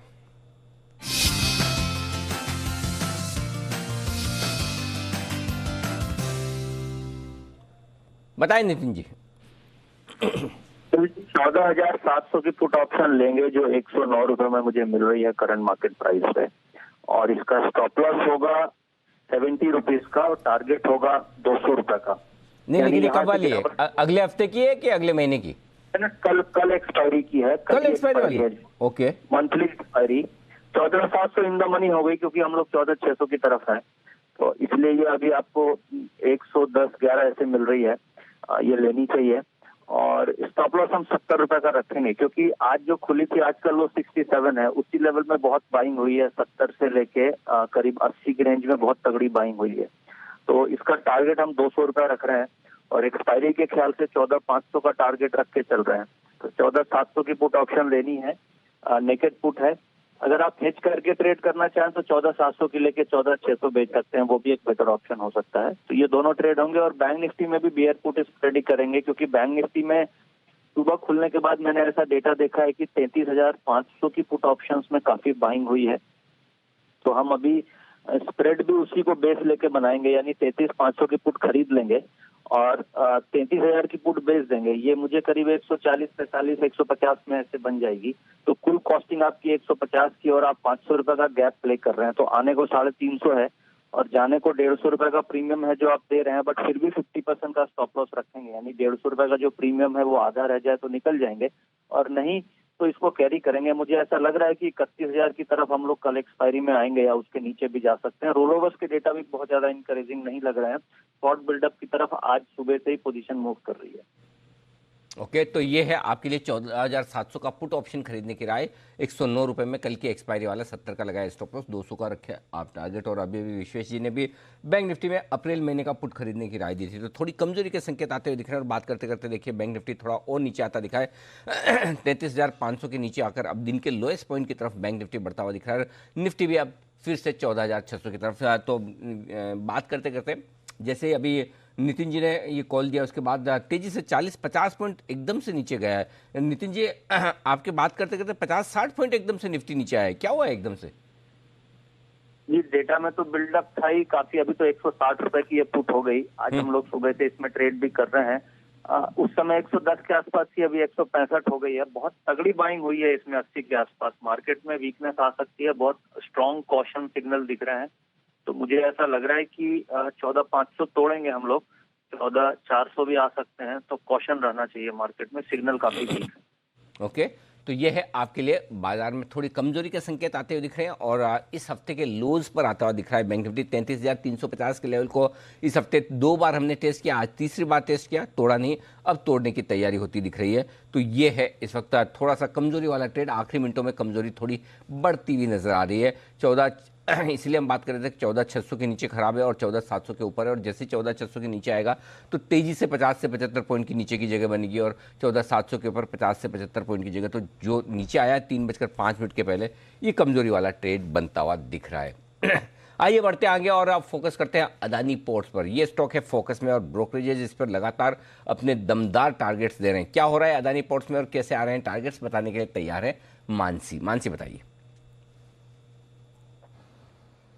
शुक्रिया अनिल सर। गंगावरम पोर्ट में जो हिस्सेदारी बढ़ने की खबरें आई हैं, इससे यहां पर एक्शन देखने को मिल रहा है। कंपनी का गंगावरम पोर्ट में हिस्सा बढ़ाकर 89.6% करने की योजना है। गंगावरम पोर्ट में 3,604 करोड़ में 58.1% हिस्सेदारी और कंपनी खरीदने जा रही है। जीपीएल के promoter DVS Raju and family से ये हिस्सेदारी खरीदी जाएगी। डील पूरी होने के लिए जो जरूरी अप्रूवल्स है उनका इंतजार है, लेकिन अब ये डील पूरी होती हुई जरूर दिखेगी। आपको बता दें, इस महीने की शुरुआत में ही गंगावरम पोर्ट में वॉर्बर पिंकस से 31.5% हिस्सेदारी खरीदी गई है और अब ये एडिशनल हिस्सेदारी खरीदने पर 89.6% कुल हिस्सा जो है कंपनी का हो जाएगा। पिछली जो हिस्सेदारी थी 1954 करोड़ में खरीदी गई थी। अब गंगावरम पोर्ट की खासियत क्या है और इससे अदानी पोर्ट्स को कैसे फायदा होता हुआ दिखेगा, अगर ये समझें।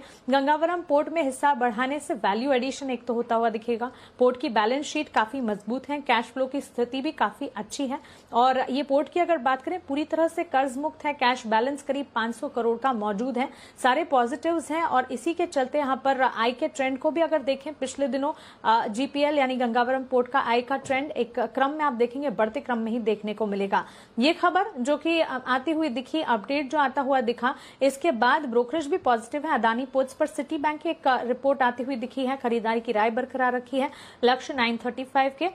वहीं मॉर्गन स्टैनली ने ओवरवेट रेटिंग दी है, लक्ष्य यहां पर 760 के बढ़ा रहे हैं। तो एक अपडेट है और इसी के चलते अदानी पोर्ट्स आगे चलकर भी प्रॉमिसिंग दिखेगा। ओके, तो अदानी पोर्ट्स पर रखिए नजर, लगातार पॉजिटिव एक्शन यहां पर आ रहा है। अदानी ग्रुप स्टॉक्स एक्शन में रहे और अदानी पोर्ट्स सबसे आगे रहा है। सेठी साहब, आप क्या राय देते हैं अदानी पोर्ट्स पर? आज की गिरावट में जो डिप आया है, खरीदारी का मौका है सर, जिस तरह से लगातार इस काउंटर पर एक्शन बनते हुए दिख रहा है? बिल्कुल दीपांशु, ये स्टॉक पे मैं बुलिश हूं और मैंने बहुत निचले लेवल से स्टॉक को कई बार चैनल पर रिकमेंड किया और वहां से दमदार तेजी बनी है। और वैसे तो पूरे ग्रुप के सभी स्टॉक्स, भले ही वो अडानी एंटरप्राइजेस है, अडानी गैस है, Adani transmission, Adani power, Adani port, सब में एक दमदार तेजी बनी है। और मुझे लगता है Adani port with in the space एक अच्छी क्वालिटी का स्टॉक है और इंफ्रास्ट्रक्चर का भी प्ले है, सरकार का फोकस भी है। तो ऑल इन ऑल, और जो खबरें भी आई है, जो इन्होंने हाल ही में गंगावरम पोर्ट को एक्वायर किया है और उसके अलावा श्रीलंका में भी एक पोर्ट को शुरू किया है, तो ये सब खबरें सब पॉजिटिव है। मुझे लगता है बाजार में जैसे सेंटीमेंट सुधरेंगे, ये स्टॉक भी यहां से अच्छे अपसाइड दिखाएगा। तो I continue to remain bullish on Adani port and would recommend a buy at these levels. Okay, तो ये है आपके लिए अदानी पोर्ट पर राय इस समय। जिस तरह से ब्रोकरेज एक्शन भी काफी भरपूर रहा है इस काउंटर पर। इस बीच मार्केट की गिरावट में जरा विक्स पर भी नजर डालिए। 8.5% ऊपर विक्स आते हुए दिख रहा है इस समय। 800 पॉइंट की गिरावट सेंसेक्स और बैंक निफ्टी पर है और 8.5% ऊपर विक्स आते हुए दिखा है आपको। तो एक एक करके बाजार का एक्शन थोड़ा वॉलेटाइल हो रहा है इस समय। आइए चलते हैं सचिन जी के पास एक और BTSTT के बिगुल के लिए।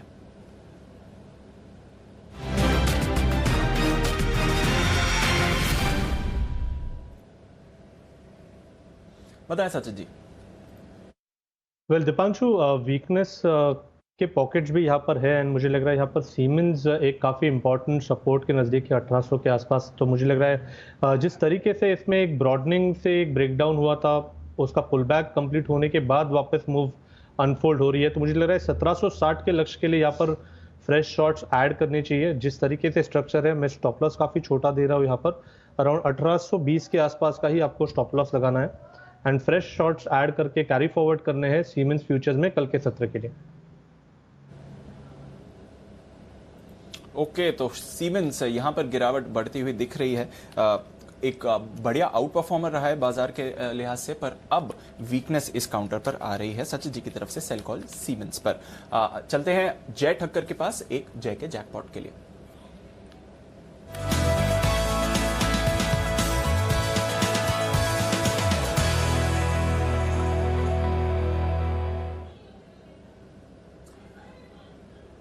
माफ कीजिएगा, कैश के ऑप्शन के लिए। जय बताएं सर।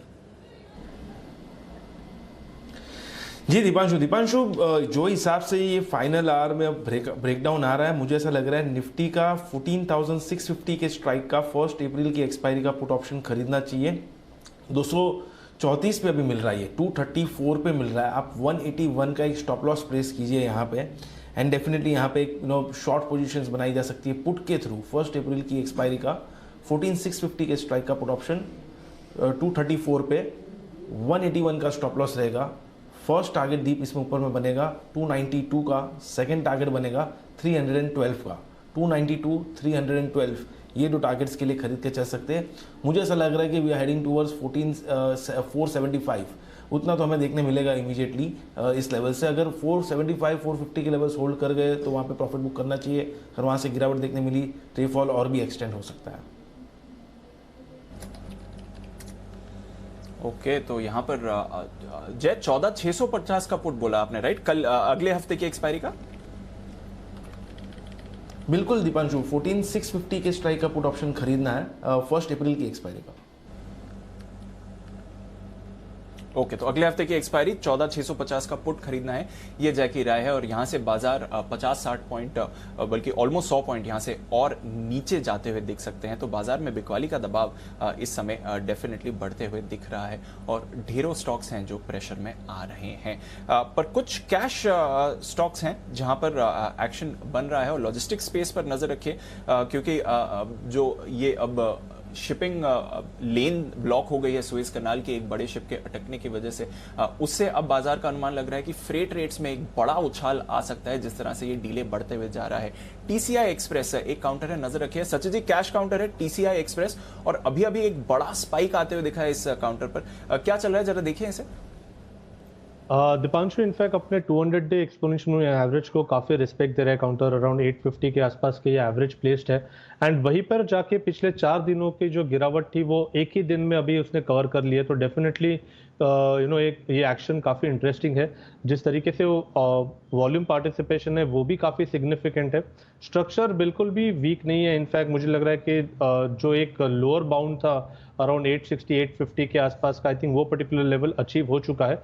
तो मुझे लग रहा है एक अच्छा स्ट्रॉन्ग रिबाउंड आ सकता है 1050, 1020 इस पर्टिकुलर जोन में वापस स्टॉक स्विंग होना चाहिए जिस तरीके से स्ट्रक्चर है। सो डेफिनेटली यहाँ पर लॉन्ग्स बिल्ड करने की ही सलाह होगी। 850 एक इंपॉर्टेंट सपोर्ट है, तो वहीं पे लगाइए stop loss and positionally review कीजिए पोजिशंस को अराउंड 1050 के जोन में। ओके, तो ये है आपके लिए टीसीआई एक्सप्रेस पर राय। कोरोना के मामलों में तेज उछाल आता हुआ दिख रहा है और साथ ही टेस्टिंग भी बढ़ती हुई दिख रही है। किस तरह के मामले बढ़ रहे हैं और किस तरह से टेस्टिंग बढ़ रही है और किस तरह का असर ये लैब वाली कंपनियों पर, पैथ लैब वाली कंपनियों पर पड़ रहा है, ये बताने के लिए तैयार है देवांशी पूरी रिपोर्ट के साथ। देवांशी बताइए। बिल्कुल सर, आप देखिए जो सूत्रों के हवाले से खबर मिलती हुई दिख रही है यही है कि जिस तरह से नए मामले अब बढ़ते हुए दिख रहे हैं और अब हम हर जगह देख रहे हैं कि जो टेस्टिंग है वो अनिवार्य हो चुकी है एंटर करने से पहले भी। अब ये भी बात की जा रही है कि मॉल्स में भी एंटर करने से पहले आपको टेस्टिंग करानी होगी। तो कई ऐसी जगह हैं जहाँ पे टेस्टिंग अनिवार्य हो चुकी है और इसी के चलते हम देख रहे हैं कि टेस्टिंग काफी बड़ी है। जिस तरह से नए मामले आते हुए दिख रहे हैं तो इसका असर टेस्टिंग पर या इसके वॉल्यूम्स पर होता हुआ दिखा है। पिछले 10 से 12 दिनों की अगर हम बात करें तो जो टेस्टिंग की वॉल्यूम्स हैं वो 1.5 गुने बढ़ते हुए दिखे हैं। और आप देखिए बीएमसी भी अब रैंडम एंटीजन टेस्टिंग करवा रही है कई जगहों पर जो पब्लिक प्लेसेस हैं वहां पे, और वहां पे उनको सक्सेस रेट्स पे मिल रहे हैं। तो माना यही जा रहा है कि ये जारी रहेंगे और वॉल्यूम्स बढ़ते हुए दिखेंगे। ये नहीं, कई ऐसे राज्य है जहां पे हम देख रहे हैं कि जो नए वेरिएंट्स है कोरोना के वो भी सामने आते हुए दिख रहे हैं। इसी के चलते भी हम देखेंगे कि जो वॉल्यूम्स हैं वो आने वाले समय में और ज़्यादा बढ़ते हुए दिखेंगे। जो मेट्रो सिटीज़ हैं जैसे कि महाराष्ट्र है और साथ ही आप देखिए गुजरात के कई ऐसे राज्य हैं जहाँ पे बहुत तेज़ी से कोरोना के केसेस बढ़ते हुए दिख रहे हैं। तो हम हर दिन देख रहे हैं कि जो उनके वॉल्यूम्स हैं उसमें राइज आता हुआ दिख रहा है। यही नहीं, सूत्रों के हवाले से ये भी पता चला है कि पहले हमने देखा था जनवरी के आसपास जब मामले थोड़े से कम थे तो जितनी भी डायग्नोस्टिक लैब्स थी उनके कुल जो रेवेन्यूज थे उसमें 15% का जो हिस्सा था वो टेस्टिंग का रह चुका था, लेकिन अब वो वापस से बढ़कर 25 to 30% के बीच में आ चुका है। तो वो दुगना होता हुआ दिखा है। तो वापस से हम देखेंगे इनकी जो आय है वो बढ़ती हुई दिखेगी। और साथ ही कई ऐसे लैब्स हैं जो हम देख रहे हैं कि जो होम सैंपल्स कलेक्ट करने होते हैं उनसे थोड़ा सा ज़्यादा चार्ज कर रहे हैं, तो थोड़े से मार्जिन यहाँ पे भी बढ़ सकते हैं। और इसी के चलते हम देख रहे हैं दोबारा से डॉक्टर लाल पैथ लैब, थायरोकेयर, ये सारे स्टॉक्स हैं जिसमें हम स्पाइक्स देख रहे हैं। महाराष्ट्र में और पूरे देश भर में कोविड के मामलों में जो उछाल आता दिख रहा है उसके चलते ये सारे स्टॉक्स एक्शन में आते हुए दिख रहे हैं। सेठी साहब, आपकी क्या राय है? क्या कोई स्टॉक आपको पसंद है टेस्टिंग लैब वाली कंपनियों में से? अरे बिल्कुल अनिल जी, ये जो तीनों चारों स्टॉक्स है, तीनों चारों ही पसंद है और मैंने नेचुरल लेवल्स पे इनको रिकमेंड भी करा हुआ है। हाल ही में मेट्रोपोलिस को भी 1900 के लेवल पे रिकमेंड करा था, वहां से एक अच्छी अपसाइड बनी है। पर मुझे लगता है मेट्रोपोलिस, थायरोकेयर और डॉक्टर लाल पैथलैब तीनों स्टॉक से यहाँ से अच्छा करेंगे। और ये जो खबरें आ रही है कोविड की, जो केसेस बढ़ रहे हैं और उसके कारण से जो टेस्ट काफी बढ़ गए हैं, और जैसे अभी सरकार ने ये भी मैंडेटरी कर दिया है कि आप मॉल्स में एंटर करते हैं तो भी रैपिड एंटीजन टेस्ट करवा के करना पड़ेगा, या आपके पास कोविड नेगेटिव RT-PCR टेस्ट की रिपोर्ट होनी पड़ेगी। मुझे लगता है डेफिनेटली इनका काम बढ़ेगा और स्टॉक्स में अच्छी तेजी होगी। तो इन स्टॉक्स में या तो जिन्होंने निवेश किया हुआ है वो बिल्कुल निवेशित रहने चाहिए, बेचना नहीं चाहिए अभी। बाकी फ्रेश खरीदारी के लिए थोड़ी गिरावट का इंतजार कर सकते हैं, बिकॉज वैल्यूएशंस बहुत सस्ते नहीं रह गए हैं। और बाकी इसी थीम को प्ले करने के लिए जो स्टॉक्स, जो फार्मा कंपनी जिनको इनका फायदा होगा, जो कोविड के केसेस बढ़ने से, जो पैरासिटामोल वाली, जैसे मैंने IOL केमिकल को रिकमेंड करा, फिर सोलारा एक्टिव फार्मा है वो भी इसी तरह के कारोबार में है, फिर ग्रेन्यूल्स है जो आपने सुबह रिकमेंड करा, इवन लॉरस लैब्स है। तो मुझे लगता है इन तरह के स्टॉक्स पे भी नजर रखनी चाहिए। कि इस स्पेस पर एक साल पहले एक फ्लैशबैक आते हुए दिख रहा है, क्योंकि वापस कोरोना के बढ़ते मामलों से चिंता बढ़ रही है और इस स्पेस पर वापस एक्शन बन रहा है। टेस्टिंग भी बढ़ाई जा रही है शहरों में। अब देखते हैं इसका क्या इवेंचुअल आउटकम होता है और कितनी जल्दी से केसेस को कंट्रोल किया जा सकता है। पर ढेरों स्टॉक्स हैं जो एक्शन में है। वीक बाजार है पर कैश स्टॉक्स और मिड कैप, स्मॉल कैप्स, यहाँ पर एक्शन आज भी भरपूर आते हुए दिख रहा है। GSPL, यहाँ पर कुछ दिन पहले अनिल जी की तरफ से भी चर्चा हुई थी, राय भी आई थी। कुणाल जी, GSPL पर नजर डालें, 4% की गेन्स अपनी होल्ड करते हुए दिख रहा है वीक बाजार में, कोई राय?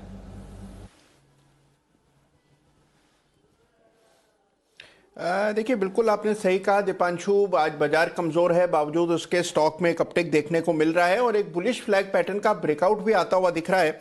तो मुझे लगता है कि ठीक ठाक चार्ट है। यहाँ पर एक कंसोलिडेशन के बाद ब्रेकआउट हुआ है तो बहुत मुमकिन है कि वापस से जो रिसेंट हाइज हैं 300 रुपए के, वहां पर स्टॉक वापस चला जाए। तो इन स्तरों पर बाय करके चलने की मेरी राय है। स्टॉप लॉस रखें 265 रुपए का और पहला टारगेट 290 का, दूसरा टारगेट 305 रुपए का, खरीदारी करके चलने की राय।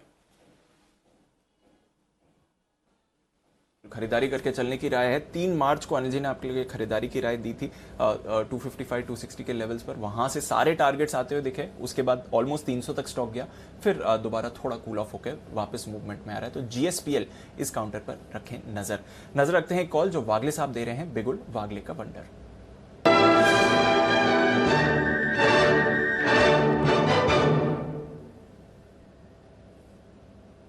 बताएं वागले साहब। दीपांशु, महिंद्रा एंड महिंद्रा को मैं STBT के तौर पे कवर करूंगा। 820 का एक इंपॉर्टेंट सपोर्ट ब्रेक किया है, अभी क्या भी बेचना चाहिए। 819, 800, 819 जो भी भाव है, 820 तक बाउंस आता है और बेचे। 10 रुपए की रिस्क लेनी होगी। 830 के ऊपर का स्टॉप लॉस होगा। 800 तक के टारगेट्स कल मिलने चाहिए और शायद अगर 800 होल्ड नहीं करे तो ये 788, 790 तक भी जा सकता है।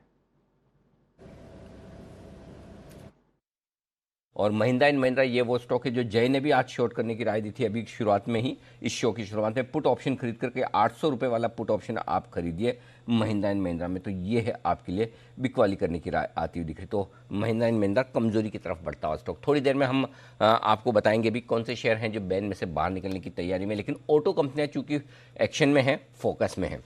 कुशल गुप्ता हमारे साथ तैयार है बताने के लिए क्यों है ऑटो कंपनियां फोकस में। कुशल बताइए। बिल्कुल अनिल जी, आप देखिए जिस तरह से अक्टूबर महीने से ही सेमीकंडक्टर की शॉर्टेज जो है सामने आती हुई नजर आई थी और इसको लेकर चिंता जो है महिंद्रा एंड महिंद्रा और बाकी अन्य कंपनियों ने भी जताई थी, तो उसका जो इम्पैक्ट है वो अब साफ तौर पर डिलीवरीज पर आता हुआ नजर आ रहा है। यानी कि अगर आप कार डीलर के शोरूम में जाते हैं और अगर कोई नई कार अभी कहते हैं कि जैसे कि थार हो गया या फिर कोई अर्टिगा टाइप की कार्स हो गई या मारुति का कोई भी मॉडल हो गया, तो वहां पर जो आपका वेटिंग वो काफ़ी सिग्निफिकेंटली बढ़ता हुआ दिख रहा है। इनफैक्ट यहाँ पर जो सेमीकंडक्टर की दिक्कतों से जो इनकी जो ओवरऑल डिलीवरीज है डीलर्स को, उसमें डिले होता हुआ दिख रहा है। और यहाँ पर स्पेसिफिकली अगर आप देखिए तो इसका जो एप्लीकेशन है सेमीकंडक्टर चिप्स का, वो काफ़ी जगहों पर होता है किसी भी कार में, चाहे वो पावर स्टीयरिंग हो, ब्रेक सेंसर्स हो या फिर एंटरटेनमेंट सिस्टम्स हो। तो इसको लेकर जो है गाड़ियाँ जो है फैक्ट्रीज से निकलकर डीलर्स के पास जो है वो डिलीवर नहीं हो पा रही है, वो होल्ड की जा रही है, जिस वजह से ये शॉर्टेज है। इनफैक्ट इंडस्ट्रीज ये मान रही है कि अगले 2 से 3 महीने ये और भी जो दिक्कत है अभी भी चलती रहेगी, जिस वजह से जो अभी डिमांड स्पाइक होती हुई दिख रही है, पर्सनल मोबिलिटी की जो लोगों की नीड है, वो कहीं ना कहीं जो है एक होल्ड बैक पे आती हुई दिख रही है। और उन डिमांड साइड से तो स्पाइक है, पर कहीं ना कहीं सप्लाई साइड जो प्रेशर है वो इनकी तरफ आ रहा है। और डीलर्स का अगर आप देखें तो जो उनकी मंथली सेल्स होती है उस पर 20% का इम्पैक्ट जो है इस वजह से अभी आता हुआ नजर आ रहा है। खासकर अगर आप मारुति सुजुकी की बात करें तो जो औसत देरी हमने देखा है महीने दर महीने अगर आप देखें तो करीब करीब अर्टिगा के लिए 6 महीने है, साथ ही अन्य मॉडल्स में भी ऑलमोस्ट 2 महीने का वेटिंग पीरियड जो है इनको देखने को मिल रहा है। साथ ही टाटा मोटर्स में 1 से 3.5 महीने। वहीं अगर आप M&M की बात करें जो आज काफी प्रेशर में है, जिन्होंने अभी थार अपनी लॉन्च की थी, उनकी वेटिंग पीरियड तो बहुत ही ज्यादा है, करीब 8 से 10 महीनों की। तो कहीं ना कहीं ओवरऑल जितनी भी कार कंपनीज हैं उनके जो भी टॉप मॉडल्स हैं उनके लिए काफी ज्यादा वेटिंग पीरियड हमें देखने को मिल सकता है आगे के लिए भी।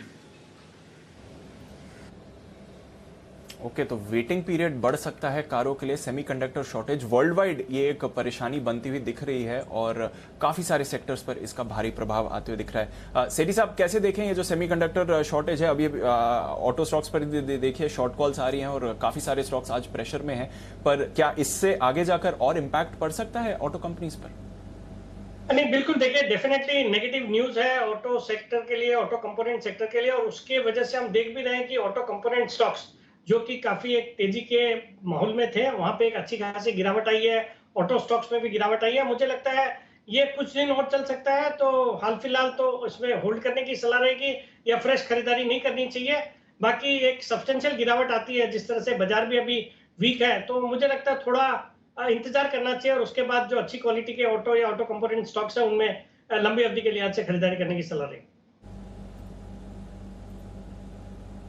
बिल्कुल, तो गिरावट आ रही है और गिरावट हो सकती है, थोड़ी परेशानी बन सकती है, but of course quality space है तो आगे जाकर आप इसका फायदा भी उठा सकते हैं। जिस तरह से डिप आ रहा है, 325 अंक नीचे है अब निफ्टी, 14,550 के नीचे अभी गया है और सेंसेक्स 900 अंक की गिरावट आपको दिखा रहा है। बैंक निफ्टी 900 अंकों की गिरावट दिखा रहा है, 33,250 के लेवल तक फिसलता हुआ इस समय बैंक निफ्टी भी आपको आते हुए दिख रहा है। तो डेफिनेटली गिरावट का जो प्रेशर है वो और थोड़ा बढ़ते हुए दिख रहा है इस समय। कल एक्सपायरी और उससे पहले देखिए बाजार की चाल पर भारी असर पड़ते हुए दिख रहा है। बैंक ऑफ बड़ौदा ये एक स्टॉक है जिस पर राय लेना चाहूंगा बंसल जी के साथ। बंसल जी, वैसे अच्छा एक्शन दिखा रहा था बैंक ऑफ बड़ौदा, आज की गिरावट में तो सबसे आगे रहा है बैंक्स की अगर बात करें, बट वैसे अभी तक अच्छा एक्शन दिखा रहा था। आज जो ये 3.5% की गिरावट आई है, क्या समझे बैंक ऑफ बड़ौदा पर से?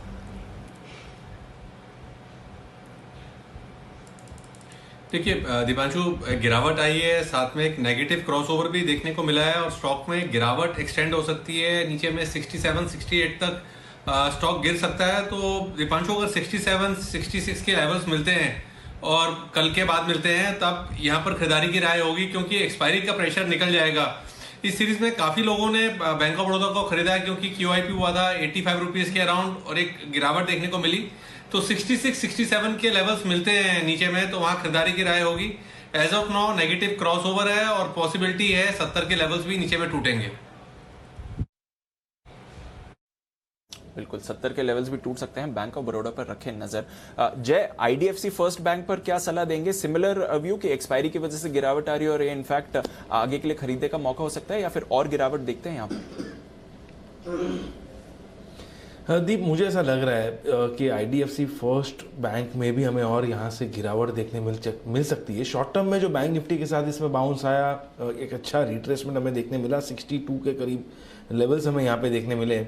मुझे ऐसा लग रहा है दीपांशु कि अब यहाँ पे फिर से एक ब्रेक डाउन देखने मिलेगा हमें और प्रीवियस जो लोज थे करीब 56 के आसपास के, वो ब्रेक होंगे। अराउंड 55-54 ये टारगेट्स बन रहे हैं शॉर्ट टर्म के इसको शॉर्ट किया जा सकता है। अग्रेसिव ट्रेडर्स यहाँ पे शॉर्ट पोजीशंस बना सकते हैं। यहाँ पे स्टॉप लॉस ऊपर में रहेंगे लगभग 60.50 के, ये सारे मैं स्पॉट लेवल्स बता रहा हूँ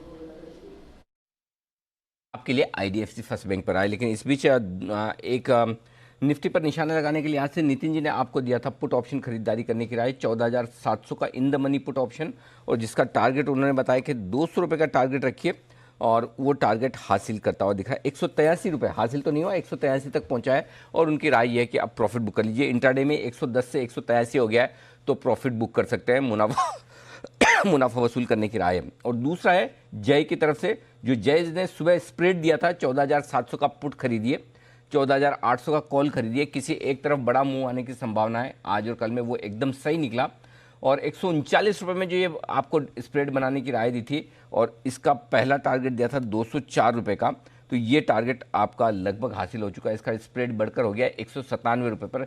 जय, यहाँ पर भी प्रॉफिट बुक कर लिया जाए? हाँ बिल्कुल अनिल जी, यहाँ पे अभी प्रॉफिट बुक कर लेना चाहिए। इनफैक्ट जो हमने सोचा था कि ये 700 से 750 की जो रेंज है निफ्टी में 14,750 700 की रेंज, अगर वो टूटेगी तो करीब हमें 200 पॉइंट का एक मूव देखने मिलेगा अनिल जी, और एग्जैक्टली वही हुआ। इनफैक्ट ये कल तक हम एक्सपेक्ट कर रहे थे और आज ही वो देखने मिल चुका है। तो इतना शार्प मूव आया है तो मुझे डेफिनेटली लग रहा है कि ये लेवल्स पर प्रॉफिट बुक किया जा सकता है, काफ़ी करीब है हमारे टारगेट्स के। ओके, तो ये है आपके लिए राय इस वक्त आती हुई प्रॉफिट बुक करने के लिए। आज से 204 का टारगेट है, 197 के आसपास पहुंच ही चुका है, लगभग टारगेट हिट हो चुके हैं और नितिन जी का भी टारगेट आपके लिए अभी का अभी आता हुआ दिख रहा है, मुश्किल से आधा पौन घंटे में, तो यहाँ पर प्रॉफिट बुक करने की राय। आइए बैन से बेनिफिट देख लेते हैं। देवांशी हमारे साथ जुड़ रही है बताने के लिए कौन से स्टॉक्स हैं जो बैन में आने या जाने के लिए तैयार है। बिल्कुल के बाद चलते हैं उनके पास।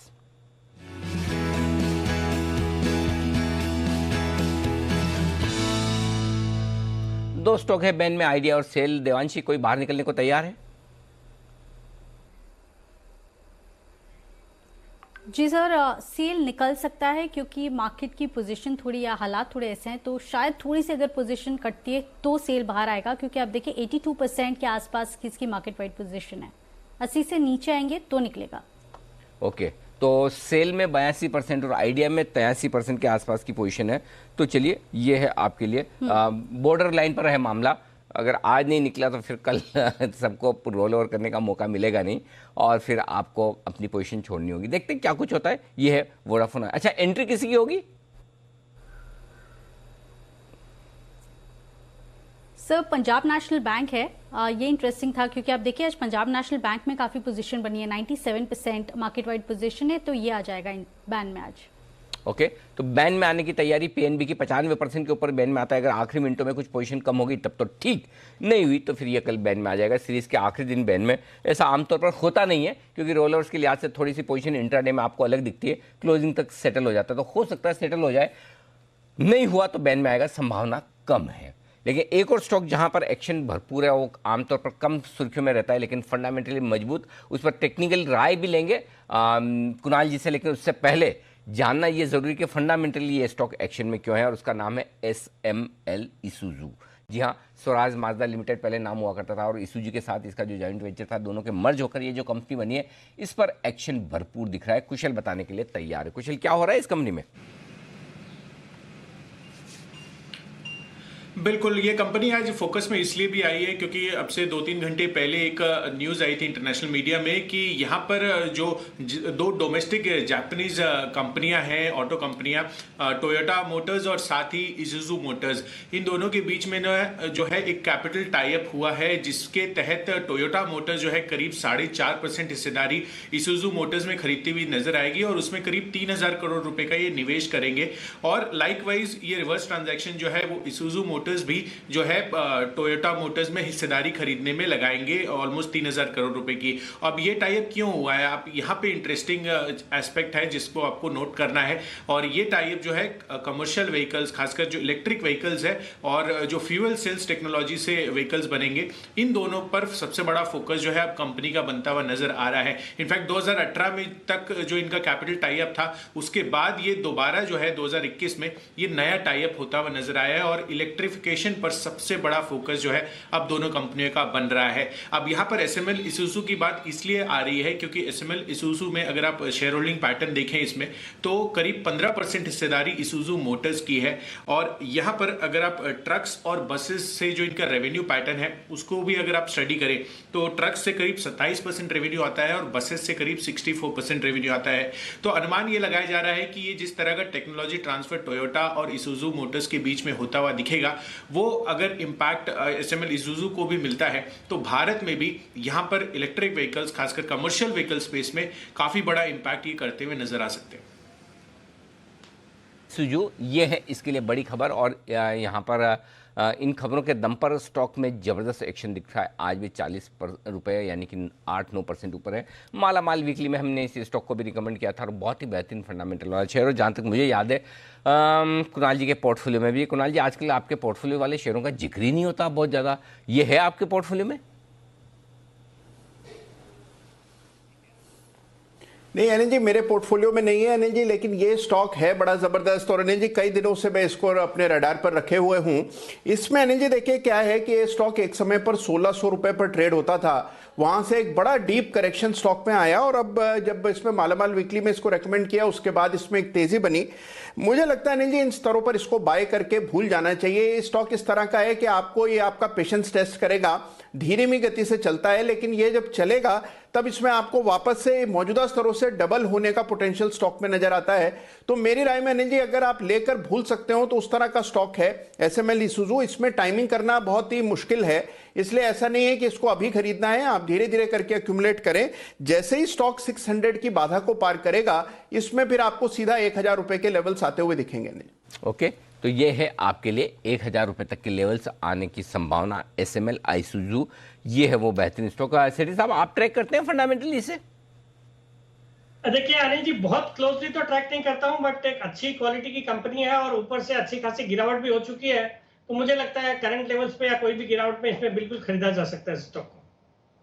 तो करंट गिरावट पे खरीदारी करने की राय है SML इसूजू में, ये आपके लिए ये स्टॉक है जो एक्शन में आपके लिए आता हुआ दिख रहा है। बाजार थोड़े से स्टेबल होने की कोशिश कर रहे हैं, फिर से क्लोजिंग होते होते 33,300 के ऊपर आने की तैयारी बैंक निफ्टी की और 14,550 529 की हमको सबसे खराब क्लोजिंग मिली थी, उसके ऊपर आने की तैयारी भी यहाँ पर होती हुई दिख रही है इस वक्त। तो थोड़ी रिकवरी के आसार बन तो रहे हैं लेकिन देखते हैं ये रिकवरी कितनी टिकाऊ होती है। लेकिन इस बीच एक और स्टॉक है जो एक्शन में है और सुर्खियों में भी, रोजारी बायोटेक। हाल ही की लिस्टिंग, यहाँ पर कुछ फंड रेजिंग प्लान सामने आते हुए दिखे। क्या है ये प्लान्स और क्यों है सुर्खियों में इस वक्त रोजारी बायोटेक, बताने के लिए तैयार है देवांशी। देवांशी बताइए।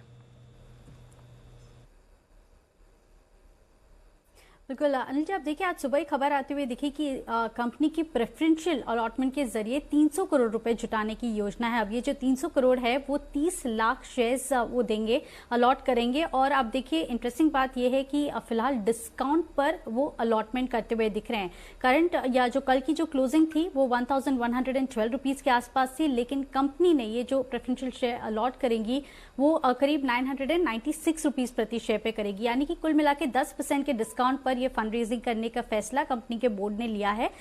SBI फंड्स अपनी हिस्सेदारी यहाँ पे बढ़ाएंगे, करीब 5.5% हिस्सा था वो बढ़ाकर करीब 7% हो जाएगा। और इसके अलावा मालाबार फंड्स भी इसमें शामिल है जिनको शेयर्स अलॉट किए जाएंगे। अब कंपनी की जो प्रेस रिलीज है कि क्या वजह है, क्योंकि हाल ही में हमने देखा कि IPO आया था, 1 साल भी नहीं हुआ, वहां पे कंपनी ने फ्रेश इश्यू के जरिए केवल 50 करोड़ रेज किए थे, लेकिन अब 300 करोड़ रेज कर रहे हैं। तो इसके पीछे जो वजह है वो ये दे रहे हैं कि कुछ बड़े निवेशक हैं जिनको लाने या मार्की इन्वेस्टर्स को लाने की योजना बनती हुई दिख रही है। और इसके अलावा सबसे अहम बात यह है कि कंपनी का ये कहना है कि वो इनऑर्गेनिक ग्रोथ में इसका इस्तेमाल करती हुई दिखेगी, साथ ही अपने प्रोडक्ट को डाइवर्सिफाई करने के लिए या नए प्रोडक्ट्स लाने के लिए इसको इस्तेमाल करेगी। तो कुल मिला के जो इनऑर्गेनिक ग्रोथ है इस पर काफी कंपनी फोकस करती हुई दिख रही है। जब IPO आया था तब हमने देखा था कंपनी की कैश फ्लोज काफी मजबूत हैं, कोई ज्यादा बोरिंग्स नहीं है कंपनी की, डेट नहीं है कंपनी के बुक्स पर। तो अगर कोई छोटा इनऑर्गेनिक ग्रोथ हो तो कंपनी अपने कैश फ्लोज को यूज कर सकती है, ये मैनेजमेंट का कहना था। लेकिन अब क्योंकि वो 300 करोड़ रेज कर रही है तो इस पर नजर रहेगी कि किस तरह से इनऑर्गेनिक ग्रोथ पर कंपनी का फोकस है और किस तरह से प्रोडक्ट डाइवर्सिफिकेशन कंपनी करती हुई दिखेगी, क्या प्लान है आगे के, इस पर आपको नजर रखनी चाहिए।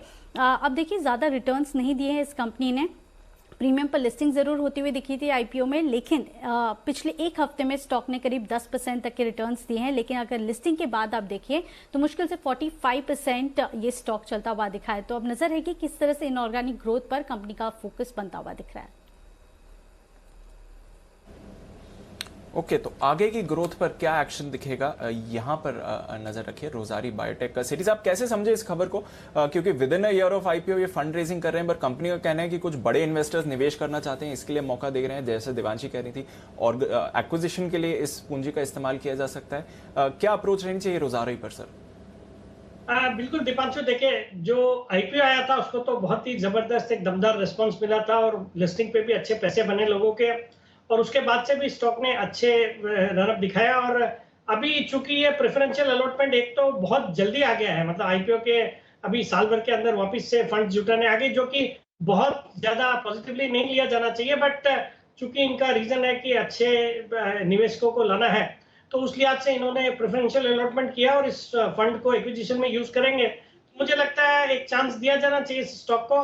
बाकी वैसे कंपनी अच्छी है, हालांकि वैल्यूएशन सस्ते नहीं है, बट इस तरह की कंपनियों के वैल्यूएशन ऐसे ही हैं, तो मुझे लगता है एक बार ये हैंगओवर खत्म होएगा और बाजार के सेंटिमेंट्स ठीक होंगे तो वापस से स्टॉक में एक अच्छी चाल आ सकती है और वापस से नए हाइस की तरफ ये स्टॉक अग्रसर हो सकता है। तो I would recommend a hold on the stock at the current levels. Okay, तो रेकमेंड होल्ड, करंट लेवल्स पर स्टॉक को होल्ड करके चल सकते हैं, और कुछ और बड़े निवेशक कंपनी में अब इन्वेस्ट करने की तैयारी में है। पर बाजार आखिरी 10 मिनट बाकी है, डेज लो के करीब ही ट्रेड हो रहा है। क्या होनी चाहिए फाइनल स्ट्रैटेजी कल एक्सपायरी से पहले? आइए चलते हैं अनिल जी के पास।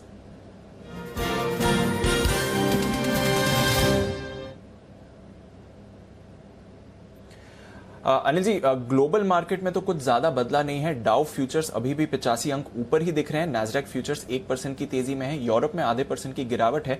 पर इंटरेस्टिंग एक्शन कच्चे तेल में हो रहा है सर, जो अभी थोड़ी देर पहले हमने हाईलाइट किया कि किस तरह से सुएज कनाल में ये शिप अटक गया है, और ग्लोबल शिपिंग के लिए और स्पेशली ऑयल के शिपमेंट्स के लिए एक बहुत ही अहम रास्ता है। कई सारे बड़े ऑयल टैंकर्स इस समय ट्रैफिक में अटके हुए हैं। तो कच्चे तेल में देखिए सर, बड़ा रिवाइवल आ रहा है, वापस 60 की तरफ WTI आते हुए दिख रहा है, नाइमेक्स, और $63 के करीब ब्रेंट आते हुए दिख रहा है। तो कच्चे तेल में बड़ा रिबाउंड आते हुए दिख रहा है। डाउ फ्यूचर्स पॉजिटिव हैं सर, यूरोप में आधे % की गिरावट है, क्या करके जाएं?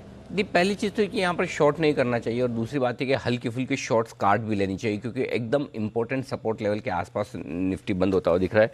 14,557 का क्लोज आपने 18 मार्च को देखा था, उसके नीचे की क्लोज मेरे ख्याल से एक ही मिली है 14,529 530 के आसपास की। जिस दिन हमने 14,350 का लो बनाया तब भी हम उतने नीचे बंद नहीं हुए थे। तो मेरा ये समझना है कि आप जहां बंद हो रहे हैं वो अब तक के लोज के आसपास ही बंद हो रहे हैं, तो एक बाउंस बैक बनता है। इसका मतलब ये नहीं कि कोई बहुत बड़ी मैं तेजी की बात कर रहा हूँ, लेकिन यहाँ पर शॉर्ट करना थोड़ा सा रिस्की हो सकता है। अब ये अलग बात है, या तो अगर कल ये सब चिंताओं के चलते अमेरिकी बाजार बहुत जोर से नीचे गिर जाए और गैप से खुले, तब तो कहना मुश्किल है। बट अदरवाइज आप देखें तो ट्रेडिंग रेंज के लोअर एंड पे हमेशा आपको ये लगेगा कि टूटने वाले हैं, खराब होने वाले हैं, लेकिन डाउ फ्यूचर्स को देखते हुए, ट्रेडिंग रेंज की लोअर एंड और कल की एक्सपायरी को देखते हुए मुझे लगता है इन लेवल के आसपास हल्की फुल्की शॉर्ट पोजीशन काटी जा सकती है। अगर आप बहुत रिस्क ले सकते हैं तो आप थोड़ी लॉन्ग पोजीशन कर लें, और नीचे में 14,350 का पुट खरीद कर लॉन्ग कर सकते हैं। 200 पॉइंट नीचे का पुट ले लीजिए और लॉन्ग पोजीशन करनी चाहिए और शॉर्ट काटनी चाहिए। बैंक निफ्टी में 33,300 के आसपास की सबसे खराब क्लोजिंग मिल रही है, क्योंकि अब तक 33,600 के नीचे की क्लोजिंग नहीं मिली थी। तो बैंक निफ्टी में लॉन्ग करने का कंफर्ट कम है। अगर लॉन्ग करना है तो आप निफ्टी पर लॉन्ग करके यहाँ पर थोड़ा बहुत ट्रेड कर सकते हैं। 14,650 14,700 के टारगेट के लिए आप एक बार यहाँ पर पोजीशन बना सकते हैं, या फिर थोड़ी बहुत शॉर्ट पोजीशन काट लें। अगर आप शॉर्ट हैं तो आप हल्का फुल्का शॉर्ट कैरी करना चाहते हैं तो थोड़ा सा एक कॉल ऑप्शन ऊपर का बेच कर लें, वो ज़्यादा ठीक रहेगा। 14,700 का कॉल ऑप्शन आप बेच भी सकते हैं। तो अपनी पोजीशन के हिसाब से दें। फ्रेश पोजीशन अगर बनानी है तो मेरी राय शॉर्ट करने की तो कम से कम इन लेवल्स पे नहीं होगी, कल की कल देखी जाएगी। जी दीप, क्लियर है सर। तो अब इन लेवल्स पर शॉर्ट नहीं करना है, फ्रेश पोजीशन अग्रेसिव ट्रेडर्स हैं तो ले सकते हैं, हेज आप जरूर अपना वहां पर रखें। डाउ फ्यूचर्स हैं पॉजिटिव, कच्चे तेल में आ रहा है बड़ा रिबाउंड इस समय, तो कच्चे तेल पर नजर रखनी पड़ेगी। आज शाम का एक्शन वहां से कैसे बनते हुए दिखता है। थोड़ी तेज गिरावट के बाद एक बड़ा वाला रिबाउंड भी कच्चे तेल में आते हुए दिख रहा है। पर फार्मा शेयर्स पर थोड़ी कमजोरी आती हुई दिख रही है।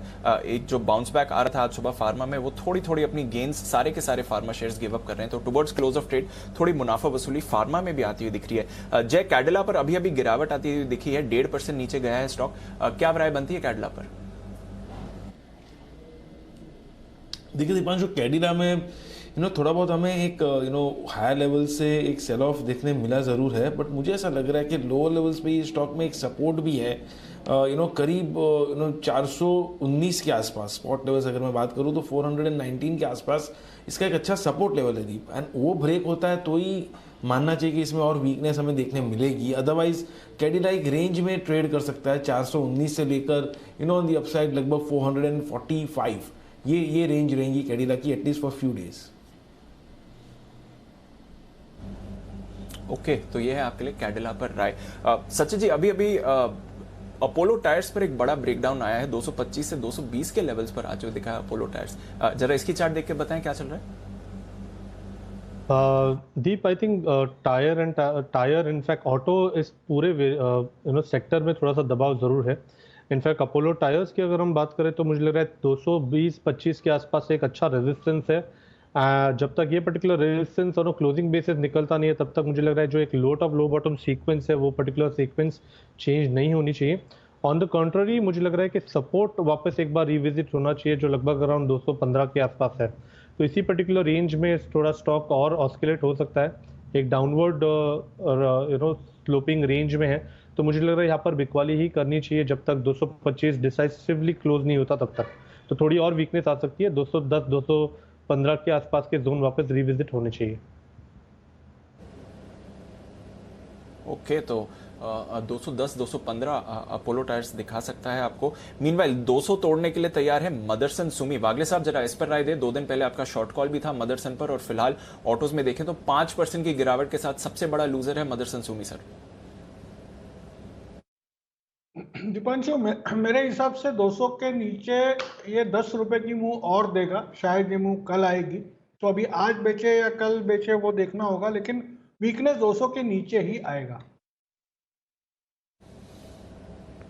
ओके, तो 200 के नीचे ही वीकनेस आएगी, पर ऑलमोस्ट 200 के करीब स्टॉक आते हुए दिख रहा है। 200 का ही लो है जो स्टॉक ने अभी तो एटलीस्ट होल्ड किया है। जय, माइंट्री पर भी गिरावट आई है आज, यहां पर थोड़ा रोटेशन दिख रहा है। यूजुअली आईटी और स्पेशली मिड कैप आईटी में सबसे स्ट्रॉन्ग नेम रहता है माइंट्री। आज की 2% की गिरावट से क्या समझें जय? दीपांशु, माइंट्री एक अच्छे मोमेंटम में रहा है ये सीरीज में, बट सीरीज के खत्म होने पर एक्सपायरी के करीब मुझे ये क्लियर नजर आ रहा है कि इसका 2000 का level expiry point of view बहुत इंपॉर्टेंट है। आई थिंक वो लेवल्स पे इसको प्रॉफिट बुकिंग देखने मिल रहा है, वो लेवल्स के ऊपर कंफर्टेबली क्लोज नहीं कर पा रहा माइंट्री। तो मुझे ऐसा लग रहा है गोइंग फॉरवर्ड में और थोड़ा बहुत प्रॉफिट बुकिंग यहाँ पे देखने मिलेगा। 2000 के ऊपर अगर एक्सपायरी आती है तो क्लोज आता है तो हमें स्ट्रॉन्ग रोल ओवर मानने चाहिए देखने मिल रहा है। अदरवाइज लॉन्ग अनवाइंडिंग हो रही है स्टॉक में, और करीब ऑन द लोअर साइड 1920-25 तक के लेवल्स हमें देखने मिल सकते हैं। ओके, तो 1920 तक के लेवल्स माइंट्री दिखा सकता है। बंसल जी जरा ट्रेंड पर राय दें। आज सुबह अच्छी शुरुआत हुई थी, बल्कि पॉजिटिव गेन दिखा रहा था ट्रेंड, और वहां से काफी बड़ी गिरावट आई है और डेज लो के करीब 4% के फॉल के साथ गिर रहा है। तो इंट्राडे काफी बड़ी गिरावट दिखी है ट्रेंड में, क्या व्यू बन के जाना चाहिए? कोई एसटीबीटी व्यू है इस पे?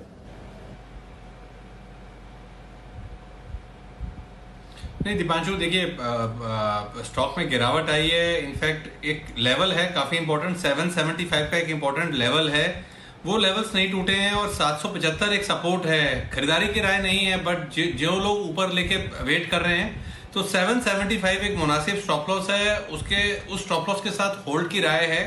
अगर 775 के लेवल्स टूटेंगे तब यहां पर एक next leg of sell off देखने को मिल सकता है। ओके, पर इंट्राडे में अगर आप देखें तो लगभग 8% की गिरावट ऊंचाई से ये स्टॉक दिखाकर क्लोज हो रहा है।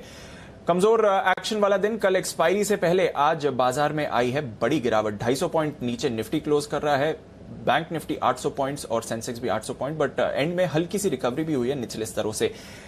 Tata steel, Tata Motors top losers आज के, 4-4.5% की गिरावट दोनों काउंटर्स में। अदानी पोर्ट्स 4% यहां पर। हिंडाल्को कल भी वीक लग रहा था, आज आई है गिरावट 4% नीचे। MNM, UPL, SBI, Axis, ICICI, ITC, IndusInd, IOC किसी भी सेक्टर से आपको सपोर्ट नहीं मिला है। लगभग सभी सेक्टर्स पर बिकवाली का दबाव आपको आते हुए दिखा है। टेक महिंद्रा 1000 के नीचे ये काउंटर भी जाते हुए, ओएनजीसी पर बड़ी गिरावट आई है, हालांकि कच्चे तेल के प्राइसेस रिबाउंड कर रहे हैं। रिलायंस इंडस्ट्रीज 0.2% नीचे, एचडीएफसी लिमिटेड 1.5% नीचे रहा है, एचडीएफसी बैंक 1.3% नीचे, इन्फोसिस 1% से ज्यादा की गिरावट। तो दिग्गज शेयर्स में भी भारी बिकवाली का दबाव।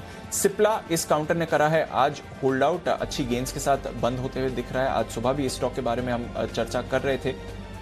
सिप्ला ने करा है होल्ड आउट, तो नजर रखिए कल के ट्रेड में इसके लिए। एशियन पेंट्स और पावर ग्रिड यहां पर भी 1% की तेजी आपको आती हुई दिखी है। इसके अलावा वायदा कारोबार के कुछ काउंटर्स की बात करें तो यहां पर हमने देखा आरती इंडस्ट्रीज इसने होल्ड आउट किया, औरो फार्मा, एमजीएल, मैरिको, पिडलाइट और अनिल जी की stock of the day granules, जहां पर पहला टारगेट भी हिट हुआ था।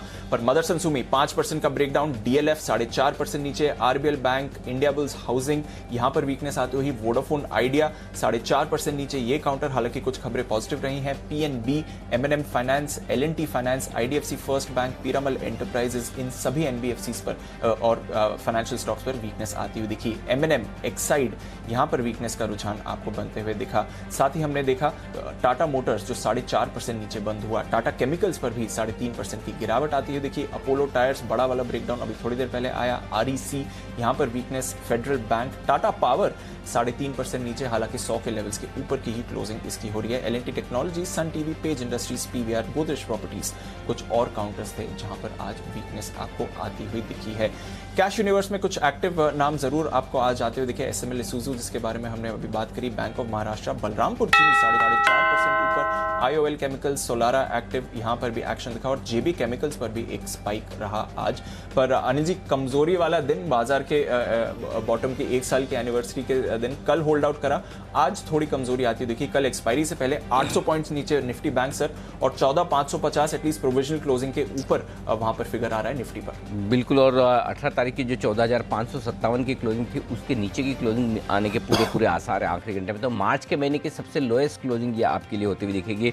इससे पहले जो क्लोजिंग 14,529 की मिली थी वो फरवरी के महीने में मिली थी। तो मार्च के महीने के लोएस्ट क्लोजिंग पर आज बाजार बंद होते दिख रहे हैं, जो कि मार्च महीने के एक्सपायरी के दिन उसके एक दिन पहले कोई बहुत अच्छा संकेत है नहीं, यानी कि कमजोर क्लोजिंग मिलती दिख रही। 26 फरवरी को हम बंद हुए थे 14,529 पे और 18 मार्च को 14,557 पर। I am sure average closing उसके थोड़ी सी नीचे आती हुई दिखेगी और बैंक निफ्टी पर भी वैसी क्लोजिंग आती दिखेगी, थोड़ी सी नीचे वाली। तो कुल मिलाकर 800 पॉइंट से ज़्यादा का नुकसान सेंसेक्स और बैंक निफ्टी में और 250 अंक नीचे निफ्टी बंद होता हुआ दिखा। तो एक कमज़ोर सेशन आज बाजारों के लिए। टाटा ग्रुप के काफ़ी शेयर ऐसे हैं जो आज कमजोरी के साथ बंद होते हुए नजर आए। देखिए 14,549 यहाँ पर क्लोजिंग हुई, तो ये महीने की सबसे लोएस्ट क्लोजिंग है मार्च महीने की, जो आज आपके सामने इस वक्त दिखेगी। और 33,293 ये भी आपके लिए लोएस्ट क्लोजिंग का लेवल आप मानकर चल सकते हैं जो आपके लिए है इस वक्त। चलिए बाजार बंद होने के बाद का एक्शन आपके लिए रख दिया जाए, क्या कुछ एक्शन है आपके लिए। और आज है शाम 5 बजे का शो बेहद स्पेशल।